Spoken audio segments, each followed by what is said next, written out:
OK, thank you, Justine. Cheers, Jeremy. Have a smashing weekend. Good afternoon today, Friday, 26th of June, 2020, and live till 5. It's The Big Show. Still hot today and storms.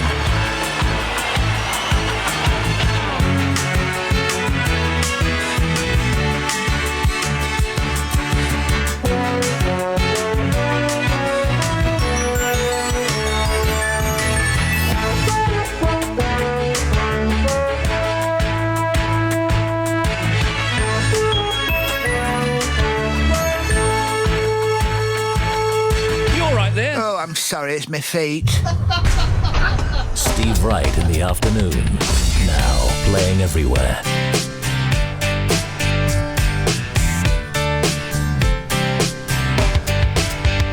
It was 1989, my thoughts were short, my hair was long. Caught somewhere between a boy and man. She was 17 and she was far from in between. It was summertime in northern Michigan.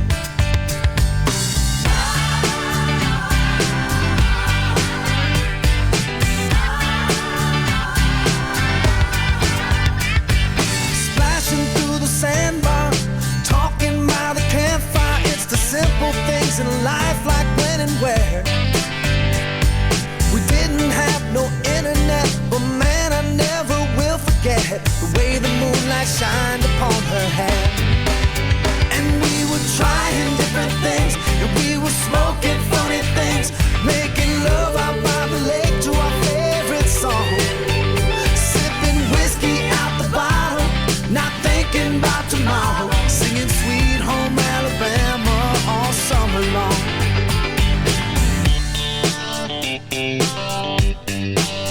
Singing Sweet Home Alabama all summer long. Catching walleye from the dock, watching the waves roll off the rocks. She'll forever hold a spot inside my soul. We'd blister in the sun, we couldn't wait for night to come to hit that sand and play some rock and roll. While we were trying different things, and we were smoking funny things, making love out by the lake to our favorite song.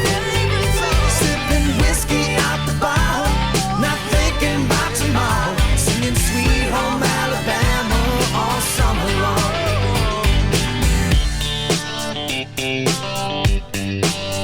Singing Sweet Home Alabama all summer long.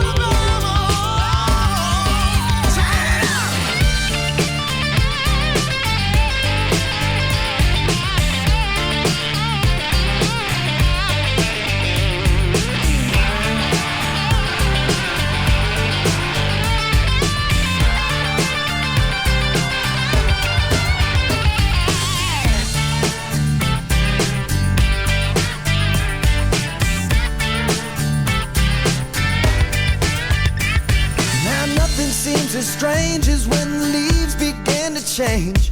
Oh, how we thought those days would never end. Sometimes I hear that song and I'll start to sing along and think, man, I'd love to see that girl again. That is Kid Rock. All summer long. Nice. A little bit of Metallica might be nice. Oh, well, maybe do that later for you. Hi, it's Movie Trailer Guy, sounding better than ever before. Calling through Skype. It's Lockin' Jockin'. Coming soon, it's BBC Radio 2's weekly celebration of disco and dance culture. Serious Jockin', Fridays at 4:15, hosted by DJ Silly Boy. Top tunes, slammers, floor fillers, and bangers. So there. While you stun with a pun. Don't miss it. That's today, 4:15. Take it to the bridge, DJ Silly Boy. Sunshine in the rain, in the mind is the pain. They on me out like stain, yeah, yeah. Súbeme la radio que esta es mi canción. Siente el bajo que va subiendo. Time we leave it, but now we feel it. Turn up the music and run pain away. Súbeme la radio que esta es mi canción. Siente el bajo que va subiendo. Tráeme el alcohol que quita el dolor. Hoy vamos a juntar la luna y el sol. I wanted you forever. like you don't feel it. I should've loved you better, but I still can't believe it. It's killing me that you're gone. How the hell do I move on? I'm drinking from this bottle, cause I can take it no more. Alright then, girl, yo. Right fall, I'm always a feel of way. Baby girl, come and look me, now see your face. Remember the days when we would blaze and everything was amazing. Súbeme la radio que está mi canción. Siente el bajo que va subiendo. Time will heal it, but now we feel it. Turn up the music and run pain away. Súbeme la radio que está mi canción. Siente el bajo que va subiendo. Tráeme el alcohol que quita el dolor. Hoy vamos a juntar la luna y el sol. My body on your body, my heart against your heart. But when I go to touch it, I just wake up in the dark. You gotta know that I miss you. I can never forget you. Girl, I know I gotta let go, but I wish that I was with you. Súbeme la radio que está mi canción. Siente el bajo que va subiendo. Time will heal it, but now we feel it. Turn up the music and run pain away. Súbeme la radio que está mi canción. Siente el bajo que va subiendo. Tráeme el alcohol que quita el dolor. Hoy vamos a juntar la luna y el sol. Tell you this, make your body turn twist, make you reminisce. Baby girl, cause you know, so me never miss. Now you're gone from my life, me a penny this. How me and you turn into enemies. Sunshine on my life, be memories. To get you back in my yard, that's where it is. I swear it is. Baby girl, you are drain on me energies. Yo no te miento, todavía te espero. Sabes bien que te quiero. No sé vivir sin ti. Enrique Iglesias and Sean Paul, Subime la Radio. 10 past 2 in Great Britain. This is BBC Radio 2 Friday afternoon then. Well, Bobby Pryor is on the 5th floor. She'll be doing the traffic through the afternoon, of course, and she'll be on the show too. Tim Smith, he's at home in Oxford. Justin Green, she's at least 100 yards away in the newsroom. Mike Williams, he's 60 miles away. And later, one of our guests is in Hawaii. Now, that is social distancing. Súbeme la radio. Sunshine in the rain. In the mind is the Tráeme el pain. alcohol. Step on me. Hands up for the last day of extreme heat. Fresher over the weekend. Yeah. I know. Hands up as ever for NHS and key workers and public servants everywhere, keeping us safe. And hands up for a garden barbecue and perhaps, Glasgow on a TV set or a radio set nearby. What do you think? Kind of a Glasgow barbecue, as it were. What do I think? I think sausages, burgers and chicken. Barbecue sauce in there. I love it when you call me señorita. I wish I could pretend I didn't need ya, but every touch is ooh la la la. It's true la la la. Oh, I should be running. Oh, you keep me coming for ya. Land in Miami, the air was hot from summer rain, sweat dripping off me. Before I even knew her name, la la la. You felt like oh la la la, yeah, no. Sapphire and moonlight, we danced for hours in the same tequila sunrise. Her body fit right in my hands, la la la. You felt like oh la la la, yeah. I love it when you call me señorita. I wish I could pretend I didn't need ya, but every touch is ooh la la la. It's true la la la. Ooh, I should be running. Ooh, you know I love it when you call me señorita. I wish you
still very hot this afternoon, hot and humid for much of the UK. Thunderstorms likely over Northern Ireland, central Scotland and the eastern side of England. And we always say, don't be frightened of thunder. It's just the angels moving their beds. That's better, isn't it? High temperature 30 in Lincoln. Another warm night tonight, but thunderstorms should ease off. Rain expected across England and Wales overnight, though. That's going to cool us down. Tomorrow, cooler than today, but still warm. Lights on tonight, Edinburgh 10:03, 10:04 in Belfast, Cardiff 9:34 and London 9:22. And now, you're up to date.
And then dragging them down to earth like California. Feeling.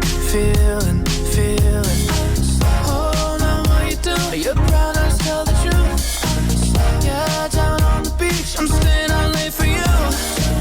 Oh, unlock your lips, see the sunset from the roof. Yeah, you got to me, and I came out someone new. Hey, get into my summer feelings, and I'm trying to keep it cool.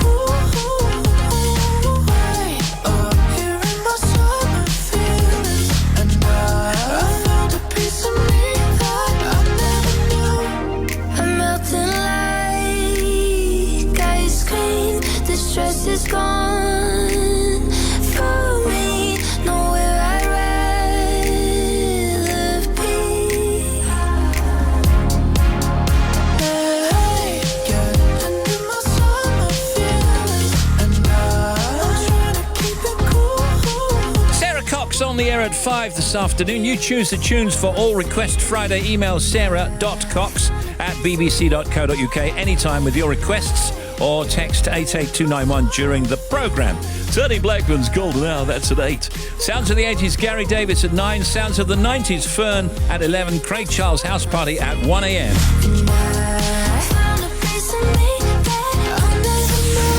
Steve Wright in the afternoon. BBC Radio 2. Steve Wright in the afternoon. The Big Show. So email us, please, steve.wright@bbc.co.uk. Text 88291. Make contact. Tweet us at BBC Radio 2, please. Once again, steve.wright@bbc.co.uk. Text 88291. Tweet us at BBC Radio 2. Tell us what you're doing this afternoon. What you up to? What are you doing? What are you doing? Are you travelling? Are you visiting? Are you on the river? Are you paddling? Are you working? Are you rambling? Are you at home? Are you in the garden? What are you doing? And who are you with?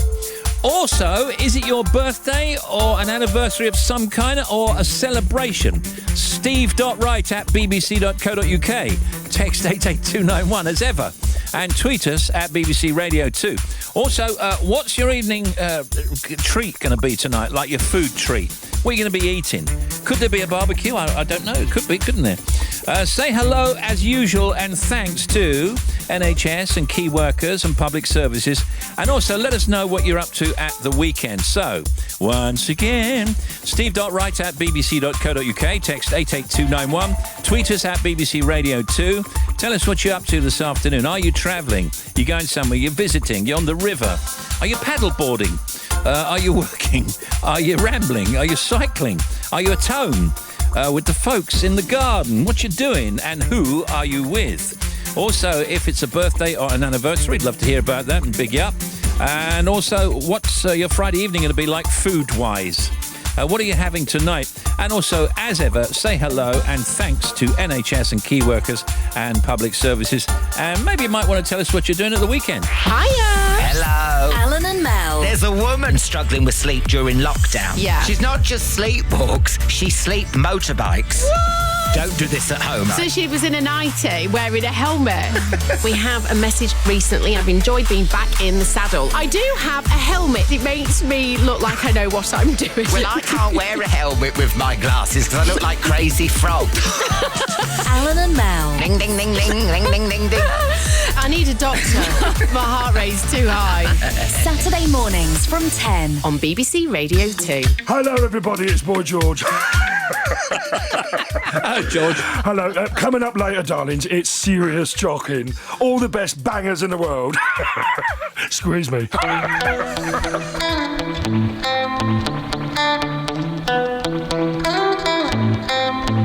Yeah. Ooh la la, by the pool, we're singing my line. Tonight night to the view, yeah, keeping those blinds closed. Yeah. She said I wanna find somebody by nightfall. Ooh nah nah, could it be her, baby? I like you. But watching her move, I was lost in the rhythm. And she pulled me close by the look in her eyes.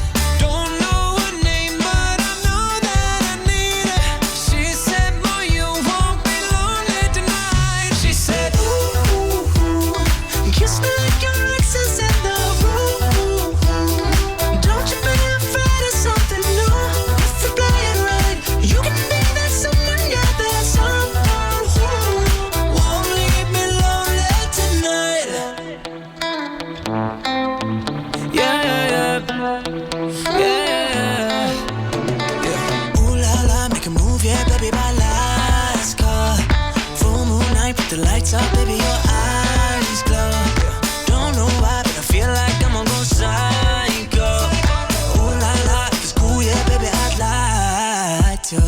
Watching her move, I was lost in the rhythm. And she pulled me close by the look in her eyes. Don't know her name, but I know that I need her. She said, boy, you won't be lonely tonight. She said, ooh, kiss me like your ex is in the room. Don't you be afraid of something new. If we play it right, you can be that someone, yeah, that someone who won't leave me lonely tonight. Caliente, te pongo caliente. No te dé miedo vivir algo diferente. Las ganas no se equivocan. Con tu lengua en mi boca. Vive la vida loca, loca, loca. Toda la noche bailando contigo. Suave y salvaje como un animal. Yo sé que te gusta, pero esto es prohibido. Yo me voy contigo, dame la señal. She said, kiss me like your ex is in the room. Don't you be afraid of something new. If we play it right, you can be that someone, yeah, that someone who won't leave me lonely. Jonas Brothers, Carol G with a G. Email steve.wright@bbc.co.uk. Text 88291. Tweet us at BBC Radio 2 if you've got a birthday or anniversary. If you wish, and you should, to say hello and thank NHS and key workers and public services. Tell us what you're doing either tonight, today, this afternoon and the weekend. What's your Friday evening meal going to be like tonight? And tell us what you're doing this afternoon. Maybe travelling, visiting, working at home, in the garden. Big some people up. Say hello to yourself. Tastes like strawberries on a summer evening, and it sounds just like a song. I want more berries and that summer feeling. It's so wonderful and warm. Breathe me in, breathe me out. I don't know if I could ever go without. I'm just thinking out loud. I don't know if I could ever go without watermelon sugar high, watermelon sugar high.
and it sounds just like a song. I want your belly and that summer feeling. I don't know if I could ever go if Hey, it's our friend Harry Styles. Superb song, Watermelon Sugar.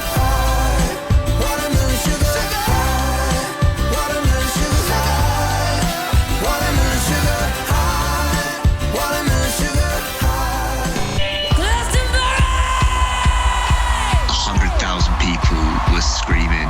What a year that was. The first day feels... Waiting for the sun to come up at the stone circle. Everyone is smiling. You could probably power a caravan off of the vibes. Hey, Glasgow! Let's make it a Glastonbury to remember. It was bliss. Relive the best of the festival this weekend. Watch on BBC iPlayer, listen on BBC Sounds. I'm very excited. The BBC, bringing us closer. Thank you. On today's programme, Pierce Brosnan on the line from his home in Hawaii ahead of starring in the Netflix film Eurovision Song Contest, The Story of Fire Saga. There's Bobby Pryor on the 5th floor. There's Tim Smith at home. Justin Green with the news. Mike Williams with the sport later. The oldies chosen by John Noonan in Wright and Tyne and Weir. Your emails, texts and tweets, your shout-outs. And Esther Ranson, Tamsin Gregg and Roger Taylor in the best of the guests. And at 4:15, it's Serious Chockin' with no G. Steve Wright in the afternoon.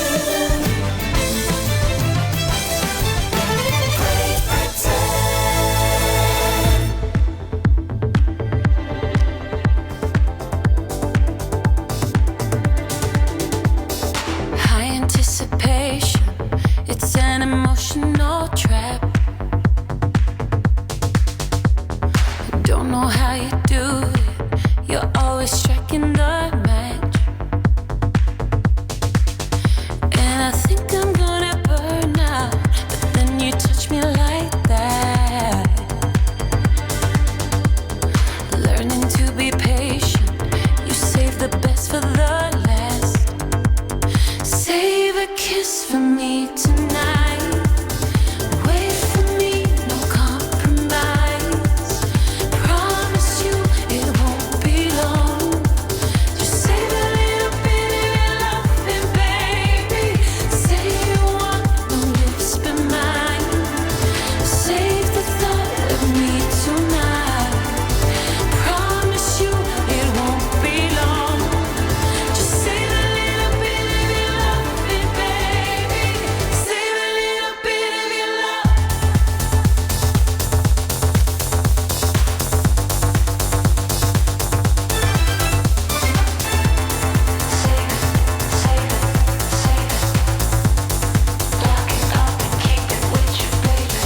That last kiss you gave me, I keep on hitting rewind. Now I need you, baby. I need another last night. Now my heart is racing, passing all the places we've been, counting down the minutes till I give you all of me. Save a kiss for me tonight. Wait for me, no compromise. Promise you it won't be long. Just save a little bit of your loving, baby. Say you want no lips but mine. Save the thought of me tonight. Promise you it won't be long. Just save a little bit of your loving, baby. Save a little bit of your love.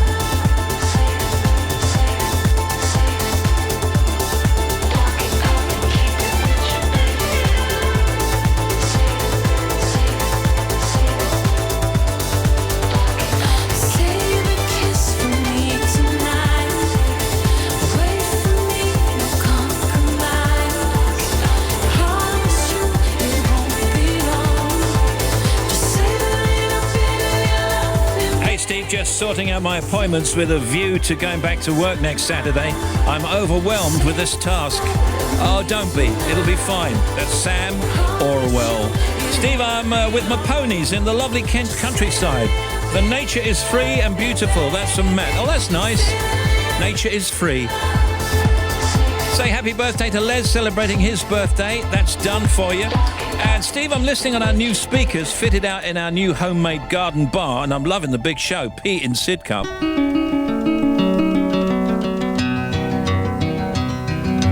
I am just a poor boy, though my story is seldom told. I squandered my resistance for a pocket full of mumbles, such are promises. All lies and jest, still a man hears what he wants to hear and disregards the rest.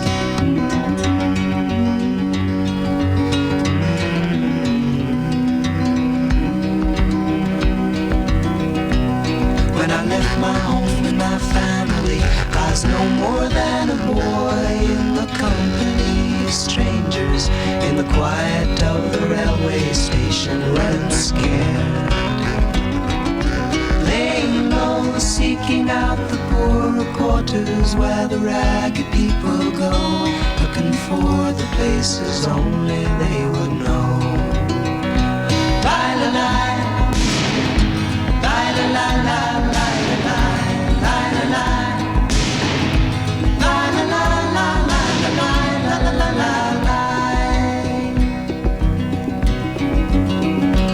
Asking only workmen's wages, I come looking for a job, but I get no offers.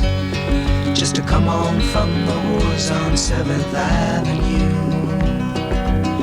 I do declare there were times when I was so lonesome I took some comfort there. La la la la la la la.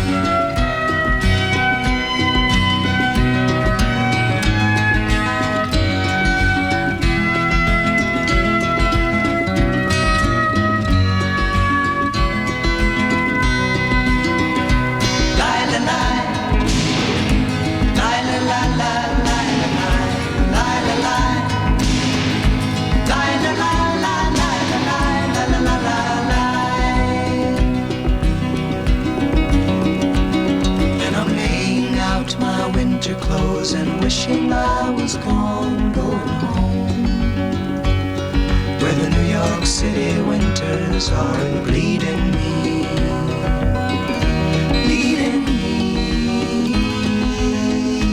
going home.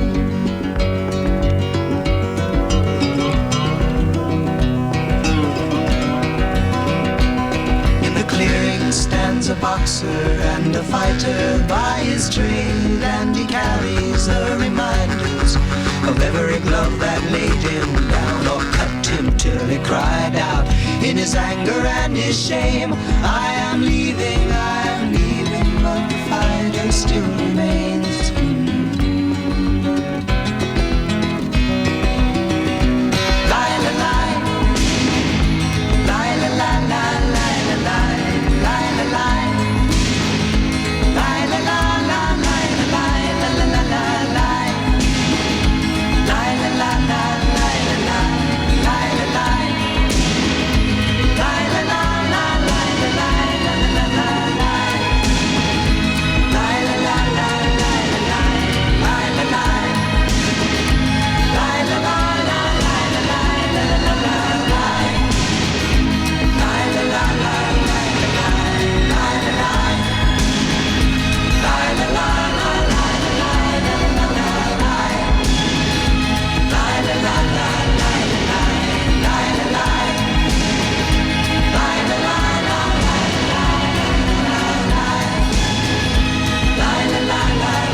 Simon and Garfunkel, The Boxer. Hey everyone, this is Paul McCartney. Woo! Hey, don't forget Serious Jockin' every Friday, only on Radio 2 with DJ Silly Boy. That's today at 4:15. Hello, this is Alan Bennett.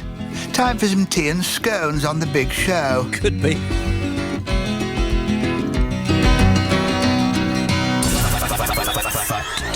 Tim is there in Oxford and Bobby is downstairs on the 5th floor, and let's take a look at our factoids for today. Here's the Bobster. She sells seashells by the seashore. That tongue twister has a bit of a history to it. The saying is thought to have been inspired by Mary Anning, who was a woman who was born in 1799 and ran a little fossil stand. Now, Anning was also responsible for finding some of the first dinosaur fossils unearthed in Britain, including a complete 200 million year old, wait for it, Ichthyosaurus skeleton that she came across when she was just 12 years old. So she's a dinosaur discoverer and a setter of tongue twisters. Yep.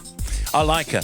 A blue whale's heart is the size of a Volkswagen, and you could swim through its arteries. Now here's Tim Smith. The electric razor was invented by Jacob Schick during the First World War. He developed the first ever handheld motor, which he patented in 1923. In 1931, he finished his razor. It was on the market for $25, and by 1937, he'd sold over 2 million. Snakes are true carnivores as they eat nothing but other animals. They don't eat any type of plant material. And now back to Bobby. Sea cucumbers, you know those little bumpy things that live on the bottom of the sea? Oh, yeah. They fight predators by shooting out their internal organs. It's fine because they grow them back again. Yeah, could be messy. Factoids.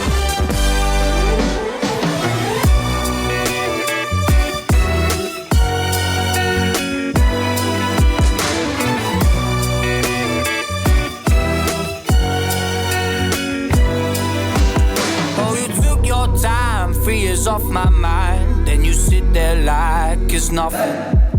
And the one I'll lose with her back to you. She don't have a clue, you're laughing.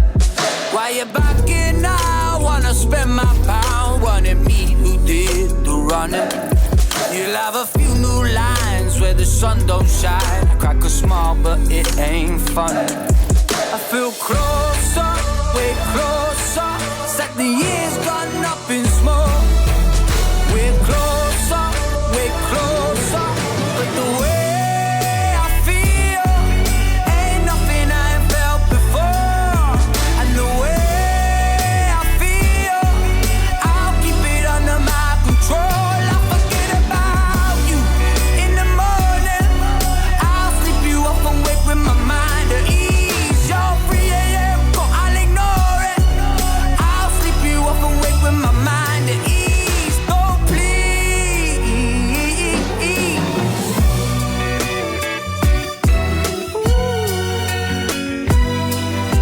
So tell me what went on. Did he touch you wrong? Was I getting harder to remember?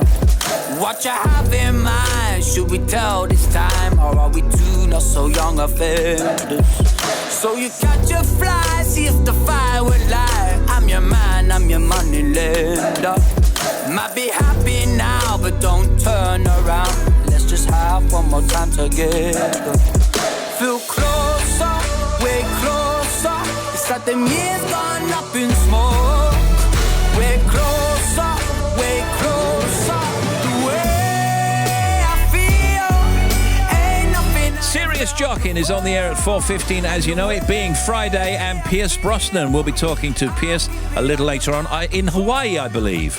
The government is reluctant to close beaches after a major incident was declared in Bournemouth when thousands crowded the coast. Environment Secretary George Eustace has said. Mr. Eustace said people need to work with the government and observe coronavirus guidelines. Health Secretary Matt Hancock has suggested beaches could be closed by the government if infections rise. And let's see what else is occurring. Here's Bobby. It's UK Employability Day today, bigging up organisations that help people get jobs and progress in work. It's also Bring Your Dog to Work Day. Now, for many people, work has already been like that for a couple of months.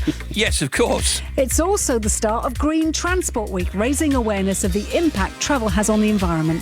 Today is the 75th anniversary of the first 50 countries signing the Charter of the United Nations in the aftermath of World War II. They signed it at the San Francisco War Memorial and Performing Arts Centre. And in America, the 47th Annual Daytime Emmy Awards for daytime television programs will be presented in a 2-hour special on the CBS TV network. That after the annual ceremony was postponed this year, of course, because of the coronavirus pandemic. And happy birthday, Ariana Grande. Also some anniversaries and some birthdays here. This day, 1906, the first Grand Prix is held. Where do you think, Tim? Oh, crikey, it's got to be in Britain. It's got to be somewhere like Brands Hatch or down, what's the place? Brooklands in the UK. What a guess, Le Mans. Peter Lorre, born this day, 1904. Peter Lorre used to sound like that. Is that right, Peter Lorre? Was he Ironside? No, he wasn't. Was he Ironside? No, Peter Lorre, the horror guy. Oh, right. The song that mentions Peter Lorre is, of course... Oh, like Peter Lorre, Year of the Cat. Yes, of course. This day, 1974, who divorced Sonny Bono after 10 years of marriage? 4 days later, she marries guitarist Greg Allman, but splits within 10 days from him. Cher. Is correct. Well done. From the woman at the back. Yeah. Just a reminder that it would have been Glastonbury Festival this weekend. Although it's not being held this year, there's loads of stuff from previous years to watch and listen to right across the BBC. The iPlayer has got over 100 live sets available to watch, including Oasis, Kylie, Amy Winehouse, Lionel Richie, George Ezra and Radiohead. There's a dedicated Glastonbury channel on the iPlayer, and it's on all the way through until Monday. And Jo Wiley's on Radio 2 with 2 special shows this weekend. Tomorrow afternoon from 4 p.m, she's got a 2-hour show where you can hear her talking to Michael Eavis, Jarvis Cocker and Chris Martin. And then on Sunday afternoon from 5, she's celebrating the now traditional Legends slot, which is always on a Sunday afternoon at Glastonbury. And that'll include a chat with Kylie, who did it last year. So we've got Pierce Brosnan on with us later and Serious Jockin' at 4:15.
The Glow. Now it's 16 minutes to 3 on Steve Wright in the afternoon from Radio 2. It's a BBC station. Can you wish Daniel Coote a very happy 20th birthday? Have a great socially distanced party in the garden later with your friends. Love, Mum and Dad. Steve and team say happy wedding anniversary to me and my lovely hubby Peter. We're at home. He's doing the crossword. I'm practicing Spanish whilst listening to the programme. You won't learn much Spanish from me, I'm afraid. Hola. Tell Pete he's the best. Love from Jill Johnson, I think it is, in Newcastle Staffs. We better do some traffic. BBC Radio. Back with the Bobster. Steve, thank you. First of all, Northern Ireland M1 at County Down. We've got 2 lanes blocked on the M1. There's an overturned trailer at junction 9 from Moira. just about passable with care, they're saying. M6 on the northbound side, we've got 2 lanes closed 39 to 40, so from Shap to Penrith because of an accident, but traffic's coping reasonably well, that's the good news. To Lee in Greater Manchester, the A572 Chapel Street closed completely with an accident between Mather Lane and Brunswick Street. It's just near St Joseph Hall, but it's blocked completely in both directions. Then the M6 on the southbound side, we've got at junctions 3 to 3A, just before Corley's services, there's a broken down vehicle, so one lane is shut. To the M11 on the northbound side at 13 for Cambridge and Madingley, we've got queuing traffic through the roadworks, so just give yourself a little bit of extra time. It's going to be slow for a while. And the A16 at Colseby, we've got it partially blocked. There's an incident between Bluestone Heath Road and the turn for South Thorsley. Now, it's not causing a big queue, but you have to take it in turns to pass there. To the M40 southbound at Warwick Services, no fuel available because of an ongoing electrical issue, but you can still make full use of the rest of the services. And the M25 clockwise across the top, we've still got 3 lanes closed 27 to 28 following that earlier lorry fire with queues. Anti-clockwise, still queuing following the earlier accident, which was before junction 26, but that queue has moved round between 25 to 24. The big impact of this is the North Circular. If you're heading between the A1000 in North London all the way around to the A13, you're going to find extra traffic using that route, trying to avoid the problems on the M25, so it's one worth giving a miss if you can. I'd love your updates this afternoon. 03 700 100 200. Back with another one in about 40 minutes. Thank you very much. This is a good summer song, I'm told. Avalanches, Since I Left You.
That's good, that feels right, doesn't it? Since I Left You, the Avalanches.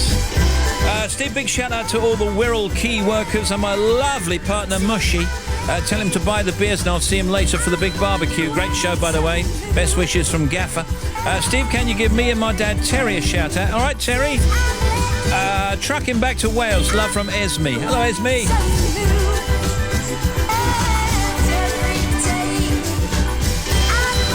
Just looking at some stuff tomorrow. FA Cup match of the day is tomorrow afternoon at 5:10. Norwich City v Manchester United. Coverage from Carrow Road as the FA Cup returns with this quarter-final tie. Tesco says that customers have been buying more food during fewer shopping trips amid the coronavirus pandemic. The supermarket Tesco said that while the number of trips made by shoppers fell by nearly a third in the 13 weeks to 30th of May, the amount being bought rose by 64%. And back to football, thousands of Liverpool fans gathered at Anfield to celebrate the club's first Premier League title. Supporters set off flares and fireworks after Chelsea's 2-1 win against Manchester City, which gave the Reds their first league title in 30 years. Within half an hour of the result, about 2,000 fans had gathered outside the club's stadium, with some celebrating outside the famous Kop stand. So let's have a look at the guest catch-up, and here comes a few of the guests that we've had on this week. On Monday, we gave Dame Esther Ranson a call to wish her a happy 80th birthday and to talk about the continued importance of both Childline and Silverline, especially during lockdown. Esther reminded us she's got a fun way of marking major birthdays also. When I was the tender age of 50, I celebrated on a beautiful sunny day in this very garden by removing all my clothing, putting on a hat and a necklace and running round Starkers. Oh, I remember that. I remember that made the papers, as I recall. I couldn't remember you being there, Steve. No, I wasn't there. Okay, so this morning I wake up, the sun is shining, I think I'm 80, but who gives a damn? I removed my clothing, I put on a hat and a necklace and ran round the garden Starkers. I have to tell you, it was the most glorious experience. Yeah. And it had the edge of suspense because 3 minutes after I put my dressing gown on, my rather respectable neighbour arrived with a bunch of flowers. And heaven knows where he would have stuck them had he been there. Tamsin Greig was on Tuesday's show. She's starring in the new Talking Heads TV series, which are monologues as written by Alan Bennett. And Tamsin says they're unmistakably Alan. There are cadences, there are rhythms, but I think that may be a sort of a particular feel from where he comes from. You know, he's definitely a Yorkshireman of a certain age and an ilk. Yeah. So you get a sense of place and geography and time with him. But he's also really, really interested in those sort of unnoticed female voices, which generally don't get microscoped. And he brings the kind of the ordinary into the spotlight and makes them glorious. And on Wednesday, Roger Taylor was on to tell us about his new track, Isolation, which he wrote and recorded while in lockdown at home. We asked Roger, did he expect Queen to still be going in 2020? Absolutely not. No idea. When Freddie passed away, we really thought that, well, that's that. And it was really events that transpired that caused us to go on. We did some live shows with Paul Rodgers for a while, who's a wonderful singer. And then we found Adam just by accident, really, and things have gone from strength to strength. You can download or stream Steve Wright in the Afternoon Shows and Serious Jockey No G for free now on the BBC Sounds app. And there'll be Serious Jockey this afternoon at 4:15, only on this network. Jesse is a friend. Yeah, I know he's been a good friend of mine. But lately something's changed, it ain't hard to define. Jesse's got himself a girl and I wanna make her mine. And she's watching him with those eyes, and she's loving him with that body, I just know it. And he's holding her in his arms late at night. You know I wish that I had Jesse's girl. I wish that I had Jesse's girl. Where can I find a woman like that? I'll play along with the charade. There doesn't seem to be a reason to change. You know I feel so dirty when they start talking cute. I wanna tell her that I love her, but the point is probably moot. Cause she's watching him with those eyes, and she's loving him with that body, I just know it. And he's holding her in his arms late at night. You know I wish that I had Jesse's girl. I wish that I had Jesse's girl. Where can I find a woman like that, like Jesse's girl? I wish that I had Jesse's girl.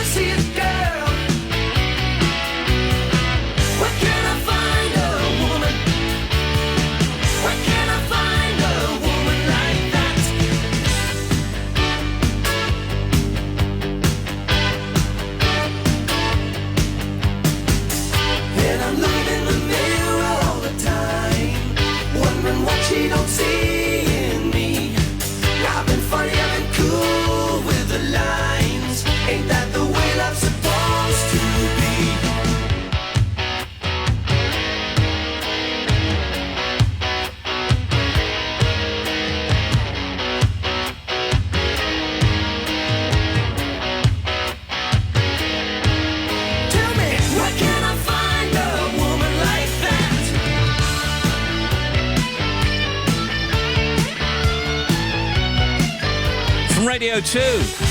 Jesse's Girl, it's Rick Springfield.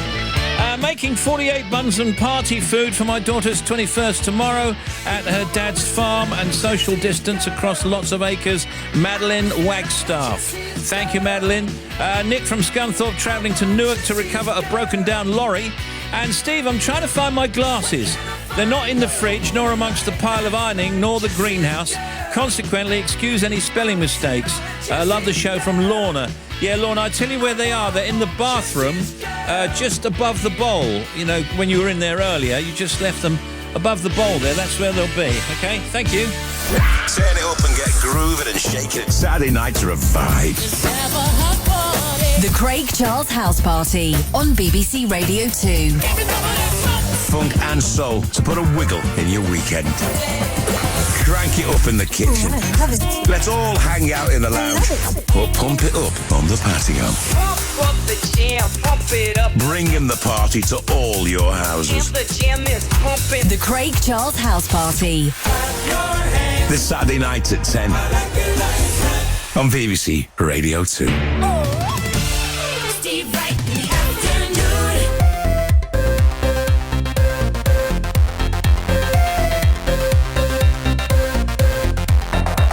I hear the beat pop through my brain. I feel the pill pop through my heart. There's not a mean streak in your bones. I gotta go right now. There's a sweetness in your eyes. You better take my good advice. You better keep away from them. I gotta go now. Walk through the city singing hallelujah. Reach for a lover's touch. Wore out the mirror, but it can see right through me. I gotta get the look. Head for the city, feeling kinda lonely. I gotta play the part. Destroyed all the rumors with a stick of war paint.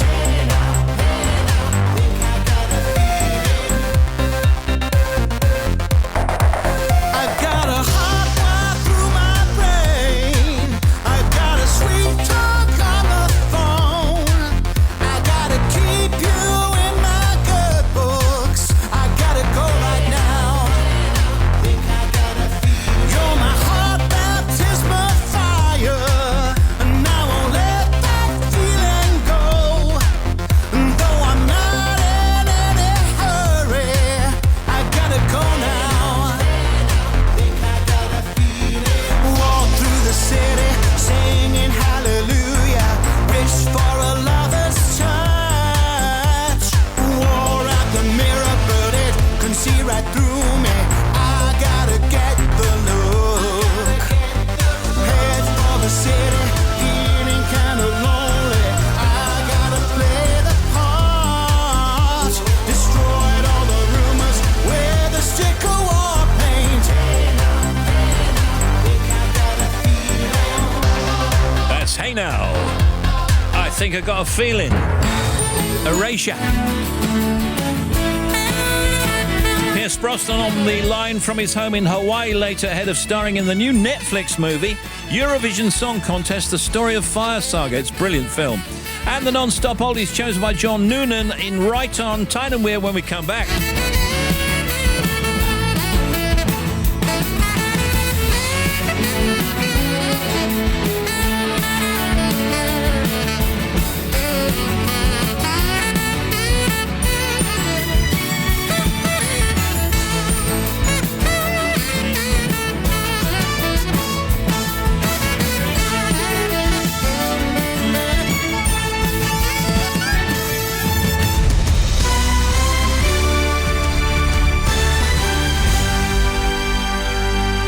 BBC News at 3 o'clock. This is Justine Green. A major police operation is taking place in the centre of Glasgow, where the BBC understands 3 people have been stabbed to death in the stairwell of a hotel. An officer was injured and is being treated in hospital. Police Scotland say a man has been shot dead and they're not looking for anyone else in relation to their inquiry. Scotland's First Minister Nicola Sturgeon said the reports were dreadful. The BBC's Linda Sinclair described the scene. There must be at least, I don't know how many, 20 police vans, armed response here, ambulances, fire engines, and we've seen some officers wearing riot gear and some with shields, and I have seen somebody being stretchered away as well. A judge has warned that a mentally ill teenager who threw a 6-year-old boy from the top of the Tate Modern in London last August may never be released from prison. Jonty Bravery, who's now 18, was told he'll serve at least 15 years in jail for attempted murder. Boris Johnson has stressed that people must observe social distancing rules to prevent a spike of coronavirus infections. He was speaking after 500,000 people travelled to enjoy the sun in Bournemouth, with many ignoring the current restrictions. Mr Johnson warned people not to take liberties when the lockdown is eased next month. If you look at what's happening elsewhere in the world, where people have been coming out of lockdown, I'm afraid what you're also seeing is people taking too many liberties with the guidance, mingling too much, not observing social distance. So it's crucial that people understand that on July the 4th we get this right, and we do this in a balanced way. New analysis shows that men working in cleaning, construction and security jobs have some of the highest death rates from COVID-19. The Office for National Statistics looked at people of working age in England and Wales who died with the virus between March and May and found security guards were most at risk. In2, which owns several major shopping centres, including the Trafford Centre in Greater Manchester, has confirmed it's gone into administration. It failed to agree a deal with creditors after its finances were badly hit by the lockdown. In2 owns a shopping centre in Milton Keynes, and the leader of the council, Peter Marland, is concerned about the future of the complex. In the medium to long term, it's vital that it stays open because it plays not just a role in the retail sector, but also making Milton Keynes a vibrant and prosperous place, because it's really important to the whole of the economy of Milton Keynes. The UK's biggest tour operator, TUI, has cancelled all holidays to Florida until December. New hygiene rules are being introduced at the popular Walt Disney World Resort, including face coverings for visitors from the age of 2. TUI said the regulations would significantly affect holidays. And that's the BBC News. It's 3 minutes past 2. Thank you, Justine. That's right.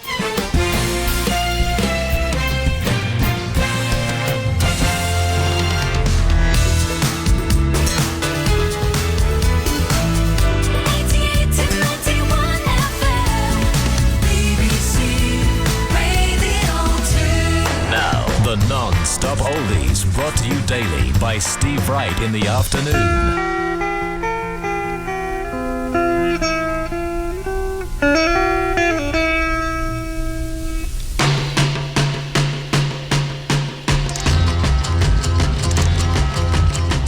I see a red door and I want it painted black. No colors anymore, I want them to turn black. I see the girls go by dressed in their summer clothes. I have to turn my head until my darkness goes. I see a line of cars and they are painted black, with flowers and my love hope never to come back. I see people turn their heads and quickly look away. Like a newborn baby, it just happens every day. I look inside myself and see my heart is black. I see my red door, I must have it painted black. Maybe then I'll fade away and not have to face the facts. It's not easy facing up when your whole world is black. No more will my green seagull turn a deeper blue. I could not foresee this thing happening to you. If I look hard enough into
Something good comes with the bad. A song's never just sad. There's hope, there's a silver lining.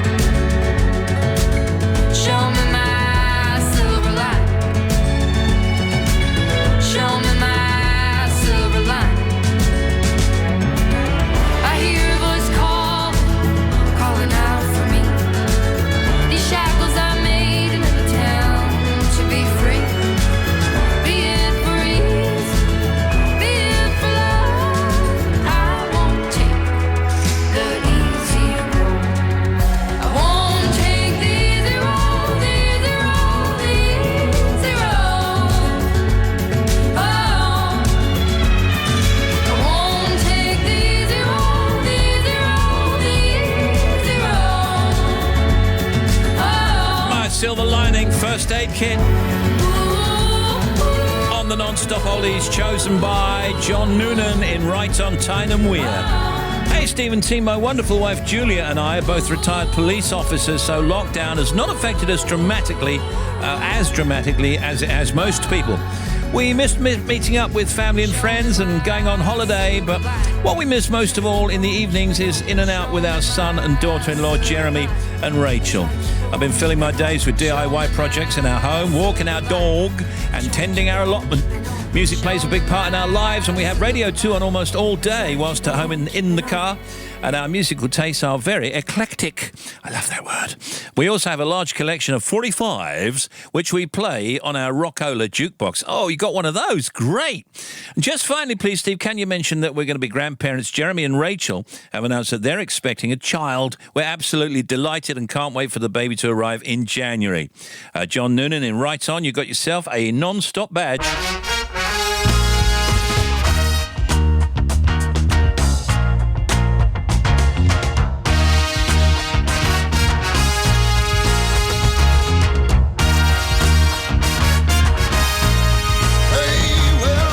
A stranger in the black sedan, won't you hop inside my car? I got pictures, got candy, I'm a lovable man, and I can take you to the nearest star. I'm your vehicle, baby. I'll take you anywhere you wanna go. I'm your vehicle, woman. By now I'm sure you know that I love you, that I need you. I want you, got to have your child. Great God in heaven, you know I love you.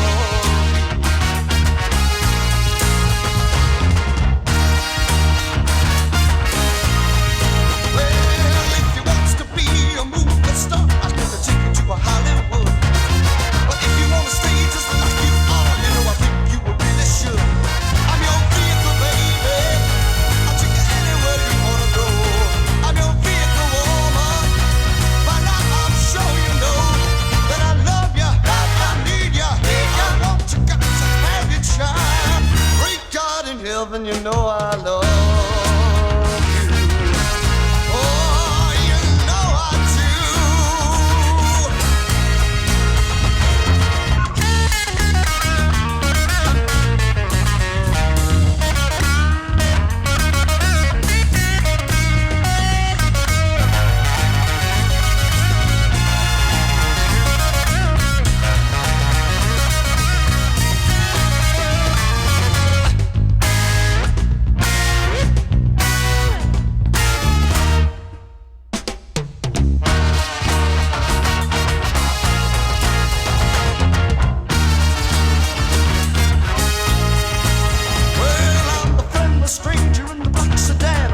Inside my car, I got pictures, candy, I'm a lovable man, and I can take you to the nearest star. I'm your vehicle, babe. I'll take you anywhere you wanna go. I'm your vehicle, woman. By now I'm sure you know that I love you, I need you, I want you, I got to have you. Great God in heaven, you know I love you. And I'm your vehicle, babe.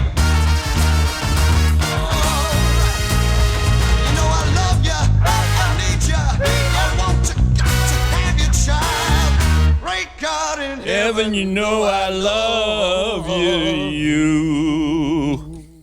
Yes, go ahead. No? All right, try it now. Do make contact. It's a lovely way to know you're there. Alan, what do you like? Steve.Wright at bbc.co.uk. Text 88291 or tweet at BBC Radio 2.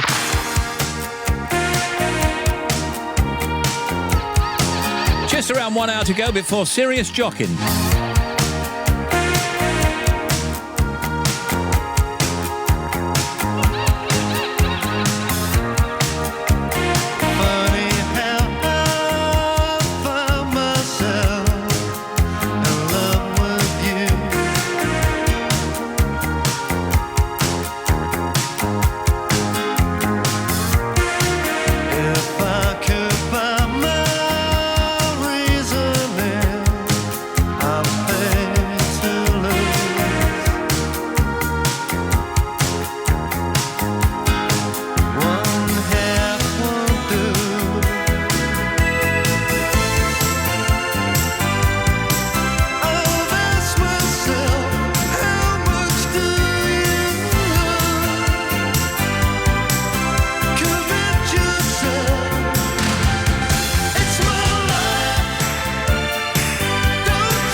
Team listening to you from my roof terrace in Torrevieja. Is that it? Missing my partner Graham, who's in self-isolation in Cardiff. Always loving the show. That's Kathy. Melting. I know. The weekend's going to be cooler, though. Having a social distance 55th birthday tea and cake in Newstead Abbey with some family and friends tomorrow. Umbrellas at the ready, I'm afraid. That's Deborah Hill. Thank you, Deborah. Steve Wright, please, can you wish June Lowe from Todmorden in Lancashire very happy birthday from Den and all her family and mine. Thanks for a good show. Thank you. Can you say hello and thanks to everybody in the forestry and timber industries that have been working hard throughout the epidemic, keeping us supplied with timber and paper products. That's Andy in Perthshire. These are the non-stop Ollies. 3:17 now. I keep forgetting Michael McDonald.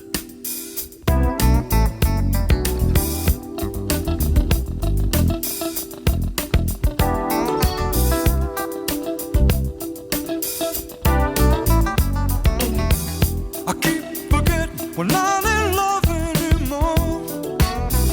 I keep forgetting things will never be the same again. I keep forgetting how you made that so clear. I keep forgetting every time you're near. Every time I see your smile, hear your hello saying you can only stay a while.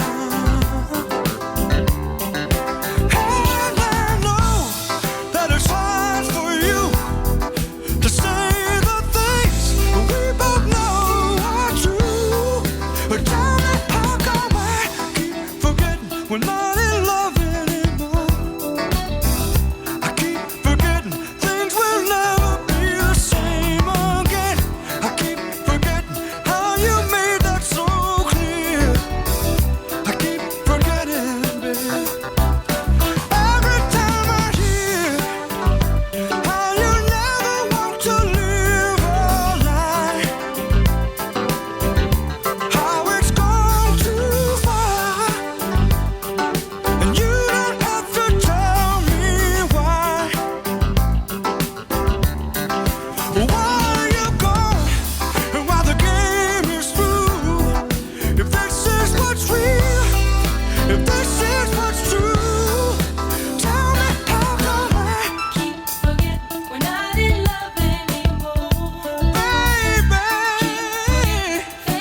I know you're not mine anymore, anyway, anytime. Tell me how come We're not in love anymore. how come Things will never be the same again. I can't forget how you made that so clear. Yes, the non-stop oldies chosen by John Noonan in Wright and Tyne Weir. 3:20 from the BBC. They say all people are 6 social connections away from each other. Here he goes again. Do you think we could try this to bag ourselves a celeb for our podcast? Let's give it a go. I'm Jamie Lang. And I'm Spencer Matthews. Join us on a mission to reach a celebrity using the 6 degrees of separation. With absolutely no prep, no celeb bookers, calling friends of friends and their friends. Will our powers of persuasion work? I genuinely give it 50-50. And is our contacts book more Z-list than A-list? You don't know a single A-lister. 6 degrees from Jamie and Spencer. Available to hear only on the BBC Sounds app.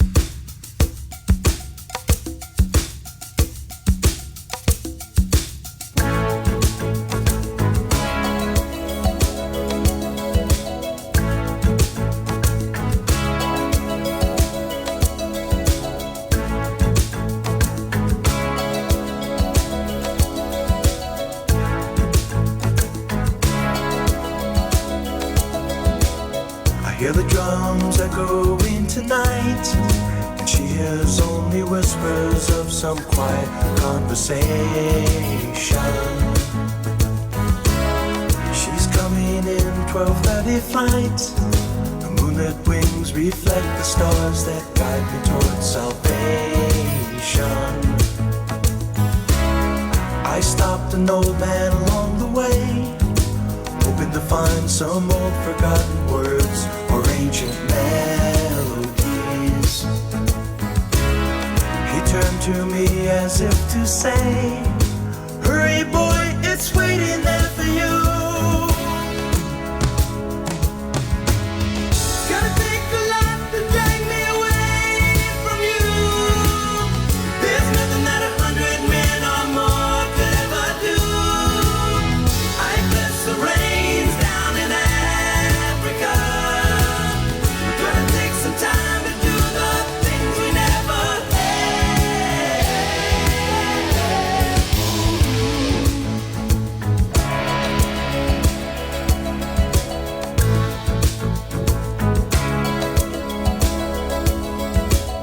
The wild dogs cry out in the night as they grow restless, longing for some solitary company. I know that I must do what's right, sure as Kilimanjaro rises like Olympus above the Serengeti. I seek to cure what's deep inside, frightened of this thing that I've become. It's gonna take a lot to drag me away from you. There's nothing that 100 men or more could ever do. I bless the rains down in Africa. We're gonna take some time to do the things we never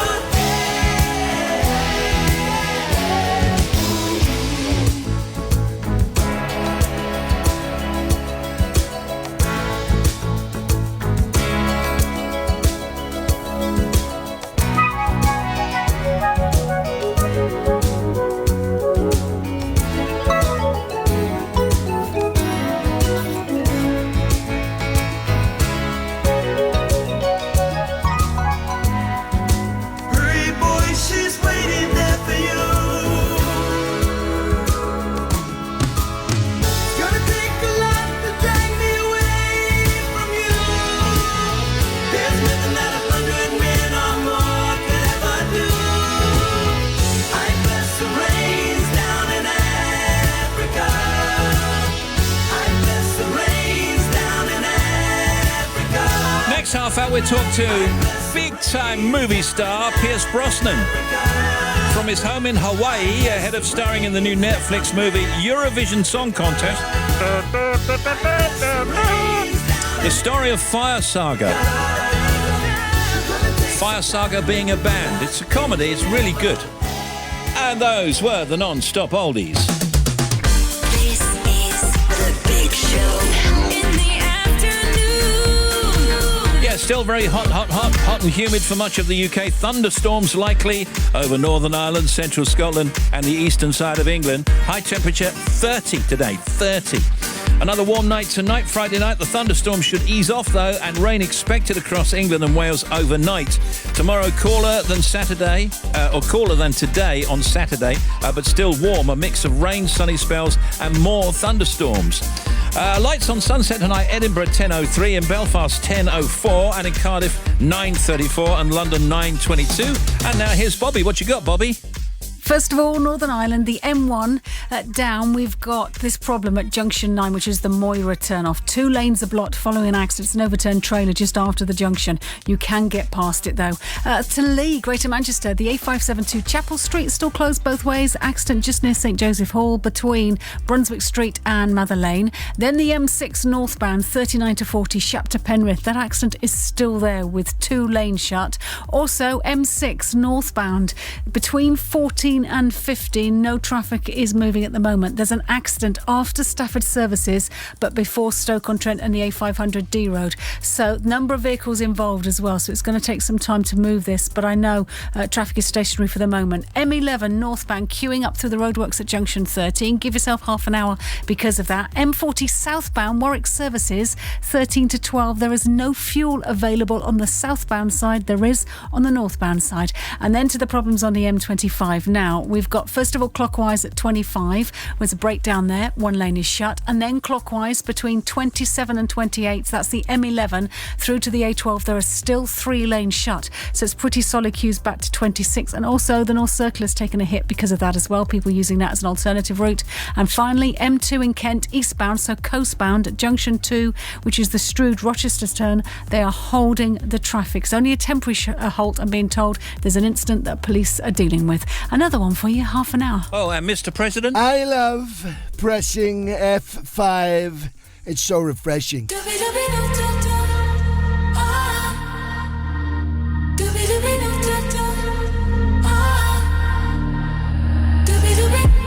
Where do I begin?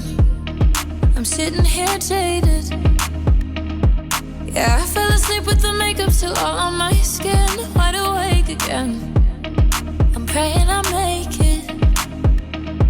I'm stepping the 12, but it's somewhere I've already been. Diamonds won't fool me, 'cause I'm too far gone. Wish I could get back the light from the sun. I've been so messed up, it's bad for my heart. My heart. So no more I love you. It's too easy to say. Yeah. No more I love you. Until I'm okay. Yeah. I blamed it on the time zones. I blamed it on my eyes closed. I blamed it on the world like it owes me. So stop me before it's too late. No more I love you. Until I'm okay. Oh, I'll face my sins, and I wish it was easy. Now I fall asleep with the light, I'ma still without you. So I'll make amends, and I'll buy myself flowers. And then when they die, I'll be happy that they got me through. Diamonds won't fool me, 'cause I'm too far gone. Wish I could get back the light from the sun. I've been so messed up, it's bad for my heart. My heart. So no more I love you. It's too easy to say. Yeah. No more I love you. Until I'm okay. Yeah. I blamed it on the time zones. Hey Steve, I'm at South Shield Skate Park with my son Lucas and his BMX.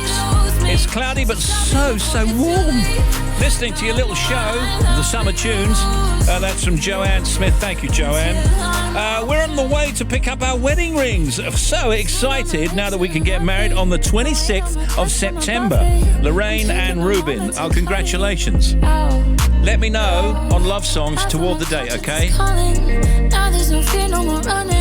now it's 3:29. Hey, Paul McCartney! Hey, Steve! You're right, it is. It's Paul Mac here. Yeah. You know, I used to be in the Beatles. I heard that. You know, that's great news. The thing about the Beatles were our lyrics. And, you know, like, an idea would just come to us. Yeah. DJ Silly Boy, picking his playlist in the night when there's nobody there. He'd already donned his socks. Yeah. Not bad, eh? Yeah, good. Here's floor fillers and bangers to get you hopping and a bopping. 4:15 on Fridays. Serious lock-in, jock-in with no G. Keep it in a jar by the door. And here we are returning for some factoids. Bobby is downstairs on the 5th floor of this building, and Tim is there in Oxford. What you got, Tim? When you exercise strenuously, especially in hot weather, you can sweat away over 3 pints of water in 1 hour. That's enough to cause your weight to drop during the workout. But this weight loss, it's only temporary, because once you stop exercising and you take on more fluids, sadly the weight goes back on quite quickly. Oh, yeah. Sundoko is a Japanese word for the habit of buying too many books, letting them pile up in your house and never reading them. Here's Bobby. The longest underwater kiss lasted 20 minutes and 11 seconds. Don't try that at home. The Guinness World Record, for the time longest spent searching for the Loch Ness Monster is held by Steve Feltham, who camped at Loch Ness for 25 years. Now back to you, Tim. The first American lighthouse to use electricity was the Statue of Liberty. The Statue of Liberty served as a lighthouse in New York Harbor until 1902. Thank you. Factoids. When you try to find the words but they ain't flowing. When you're sitting by the phone but no one's calling. Call me up and I'll be on my way. When you're acting like you're fine but you ain't coping. And you're listening to too much Leonard Cohen. Hallelujah's just a prayer away. If you're lost and alone in the dark and you're all cried out. If you're bruised and you're broken, I'm hoping you hear me out. Sometimes everybody needs a. When you're down and out, your heart is breaking. And with every single smile you're faking it.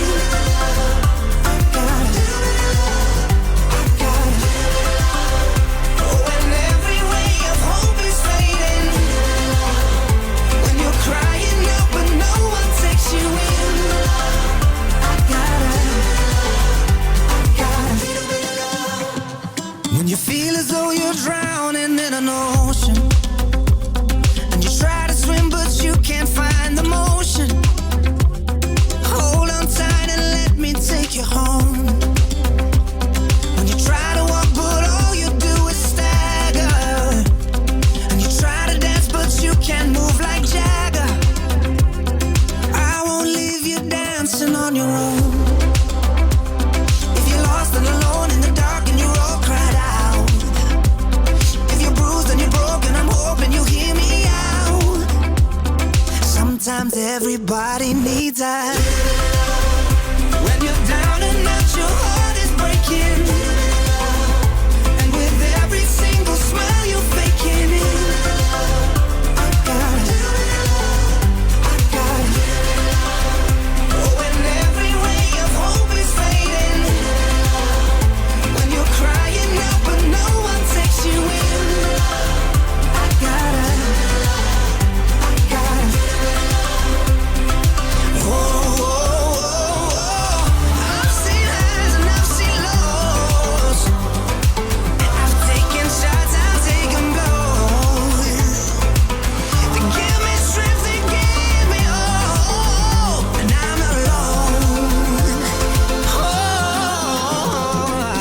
Sometimes everybody needs a.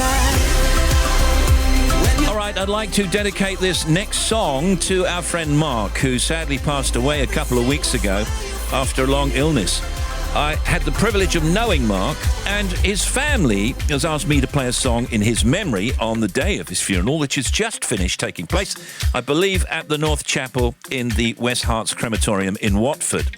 He leaves behind a loving daughter and sons, Sarah and Benjamin, so this goes out with love and great affection to Mark from his family and friends, to a wonderful father and a top public servant. And by the way, Mark really loved his music, and this was one of his all-time favourite songs.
BBC Radio 2 in the United Kingdom, 22 minutes to 4.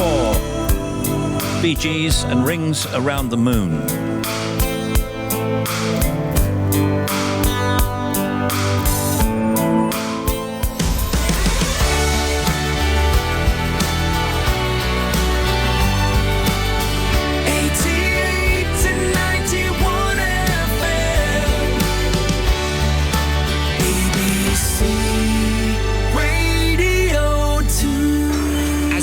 Through these trying times, something that always helps to pull us through is the power of music. Lisa Tarbuck meets some famous families in lockdown. To hear a collection of tunes they hold dear. Let's dance. You can count on me. Plus Possibly the most difficult thing for everybody in lockdown is being away from loved ones.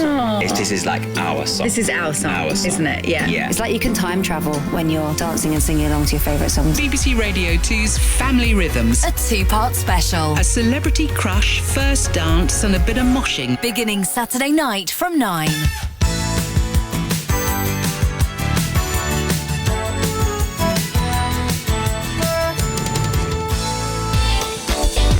Pierce Brosnan, OBE, has been on our screens for a while. We love him for his television shows and movies as varied as Remington Steele, the Mamma Mia movies, Mrs. Doubtfire, The Thomas Crown Affair, and of course his 4 films as 007. Pierce is now starring in the new Netflix film Eurovision Song Contest, the story of Fire Saga, which is an affectionate comedy about a man from Iceland who's dreamt of winning Eurovision since being a child when he saw ABBA perform Waterloo in 1974. The man is called Lars Eriksson, and he's played by Will Ferrell, and Pierce plays his dad, Eric. Lars still lives with his dad in a small fishing town there, and his dad, who's a fisherman, thinks Lars should be making something of his life rather than rehearsing in the basement with Secret, his friend since childhood, in their duo called Fire Saga. Pierce Brosnan, everybody! Hey!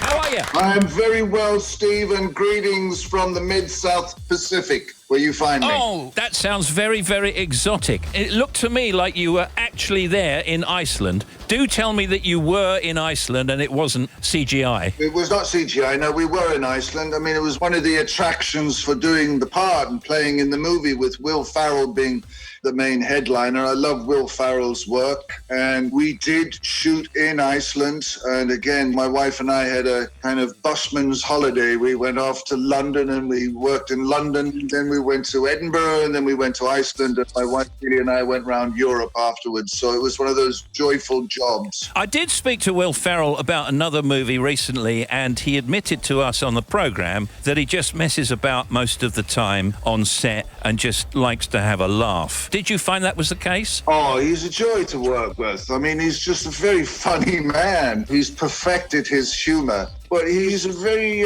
solid guy to be with. He doesn't suck the energy out of the room. Some comedians, it's just all about them. But you can actually have a delightful conversation and talk about mundane things, a little bit of politics, a little bit of trivia. And within all of that, you get delightful Will Ferrell humour. Always loved Secret. How did I let this happen? Oh, it doesn't matter what happened. What happens now is that you have to fight for her. Yes? You have to fight for her like you fought for that stupid song contest. Fight for your dream of a life with her. Fight like a Viking. There's a great scene towards the end of the film, and I won't give anything away, but you are on this fishing boat. Was there much jollity whilst you tried to actually shoot that scene? Well, there was, actually. I mean, there was jolly times all the way. David Dobkin, who's the director, has got a very strong sense of story, and he's very easy to work with. Will is a joy to work with. But we were out on the waters there, and you can see the boats going up and down the whole time. But it was quite a big scene. It was about 4 pages, and no one fell overboard. The day was beautiful. It was an Icelandic. What are you laughing at there? Nothing at all. I have to ask one other question. Were you disappointed not to do some singing in this film, Piers? I'm sorry about him. That's okay. Don't worry, Steve. I did offer to sing, a verse or two, but it fell on deaf ears. You mean it fell on the cutting room floor? What's that? Nothing. You're taking the... No, of course not. Never would. Talking of that, this is a comedy, isn't it? And it's ironic somewhat in style, in parts, but basically it's a tribute, isn't it, really, to Eurovision? It is. I mean, it wears its heart on its sleeve with its sentiment, and I don't think anyone should be taken offence at all by the film. It is purely a celebration of the Eurovision Song Contest and this family from Iceland. Will loves Eurovision. He's married to a beautiful Swedish lady, so he knows the terrain fairly well. They researched it, and I thought it was a clever move on Will Ferrell's part to play in such a film. Okay, hold it there, Pierce, and I tell you what, we'll come back and talk some more in just a moment. Don't go away. Pierce Brosnan is on with us today.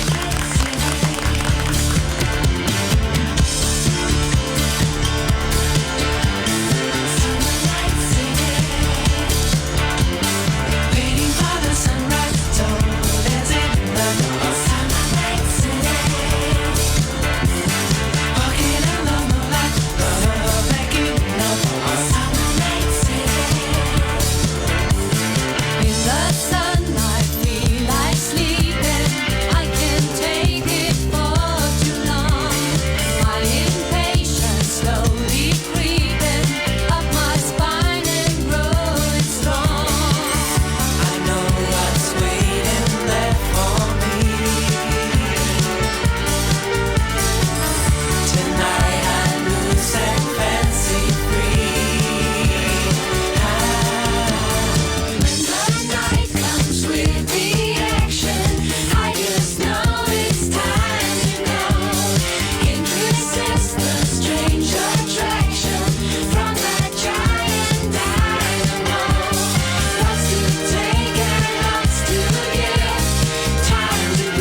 B, and we're talking about his new film, Eurovision Song Contest, The Story of Fire Saga.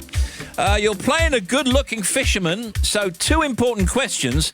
In real life, Piers, what do you think about the Eurovision Song Contest, and what do you think about being a fisherman? Well, I love the Eurovision Song Contest. I lived in Europe. It's just a hoot to see what various countries were getting up to. And they play it with such earnest heart, and it means the world for them. And they've been singing and dancing their whole lives, and now they're on an international stage. Yeah. And being a fisherman, well, listen, again, it was all part of the joke. I play Will Farrell's father, Eric, who's a fisherman. We live in Iceland. And quote unquote, I'm possibly the most handsomest man in Iceland. Oh, you are. No question about it. No question. Long may it last. That was the joke of it. You may be handsome, but as a dad, you're failing on that front. Yes, we do come to a delightful denouement with our father-son relationship, and I do make it up to him. There's a bit very early on in the movie where Fire Saga are being goaded by a crowd in the bar there, either to do the song or to not do the song. 1, 2, 3, 4.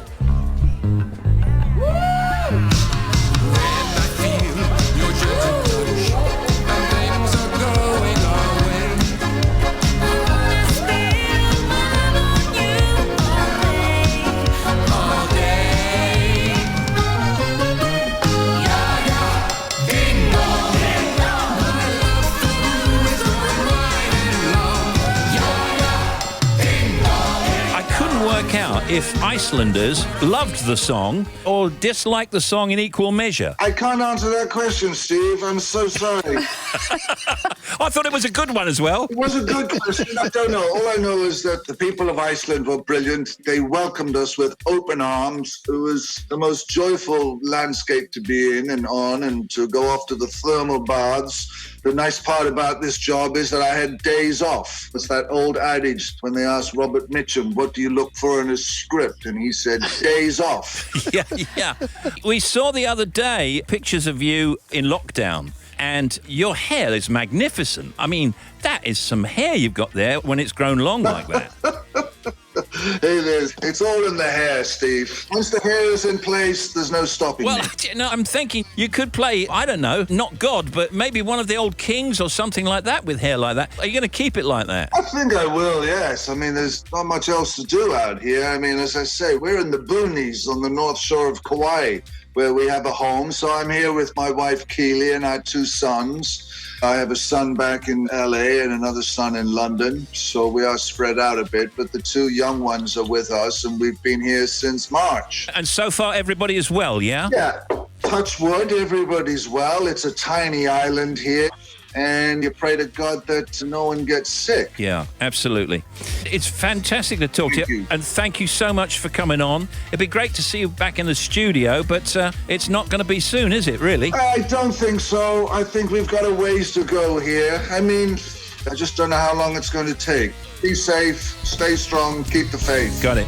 Eurovision Song Contest, The Story of Fire Saga, starring Pierce Brosnan, is available to watch now on Netflix. Thank you, Pierce. Bye. Bye.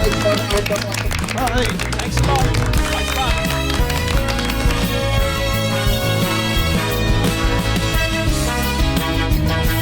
Now it's almost 9 minutes to 4. Now, even though it's not on this year, Radio 2 is celebrating previous Glastos this weekend.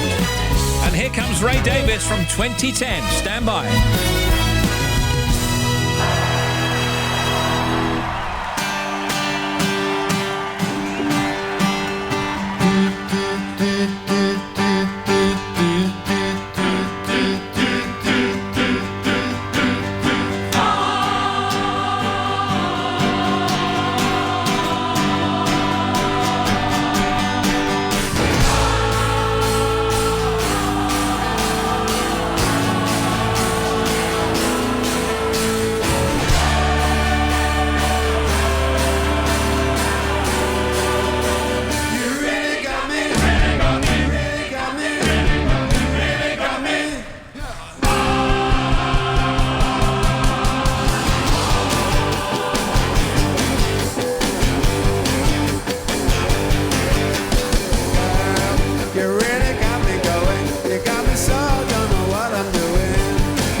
always wanna be by your side. Yeah, you really got me now. You got me so I can't see back now. Yeah, you really got me now. You got me so I don't know what I'm doing. Oh yeah, you really got me now. You got me so I can't see back now. You really got me. You really got me. You really got me. Woo! You really got me.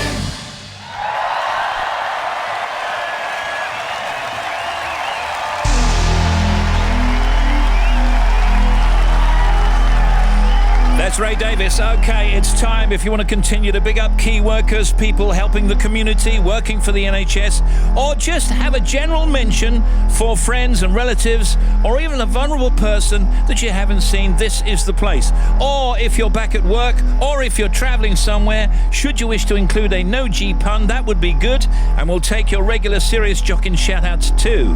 It's Serious Jockin' at bbc.co.uk. Serious Jockin', all one word, and no G at the end of Jockin'. Do it right now. Or you can text as usual, 88291, or you can tweet us immediately at BBC Radio 2. Just use the hashtag Serious Jockin'. And by the way, what you waiting for? I die way before Methuselah, so I'll fight sleep with ammonia. And every morning we fight so bad. I miss them for the tears they shed. But I'm actually good, can't help it if we're tilted. I am actually good, can't help it if we're weak. I am actually good, can't help it if we're tilted. I am actually good, can't help it if we're tilted.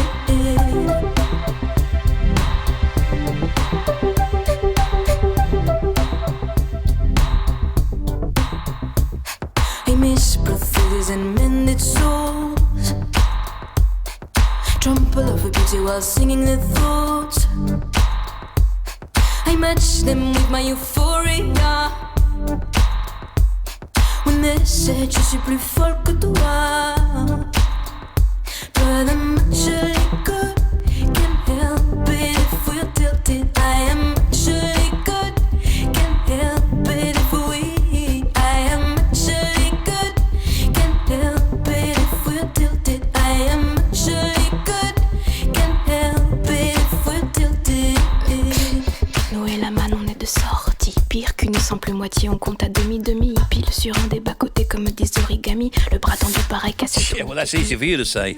Ces enfants bizarres, crachés dehors comme par hasard, cachant l'effort dans le griffoir. Et une creepy song en étendard qui fait I'm doing my face with a magic marker. I'm in my right place, don't be a downer.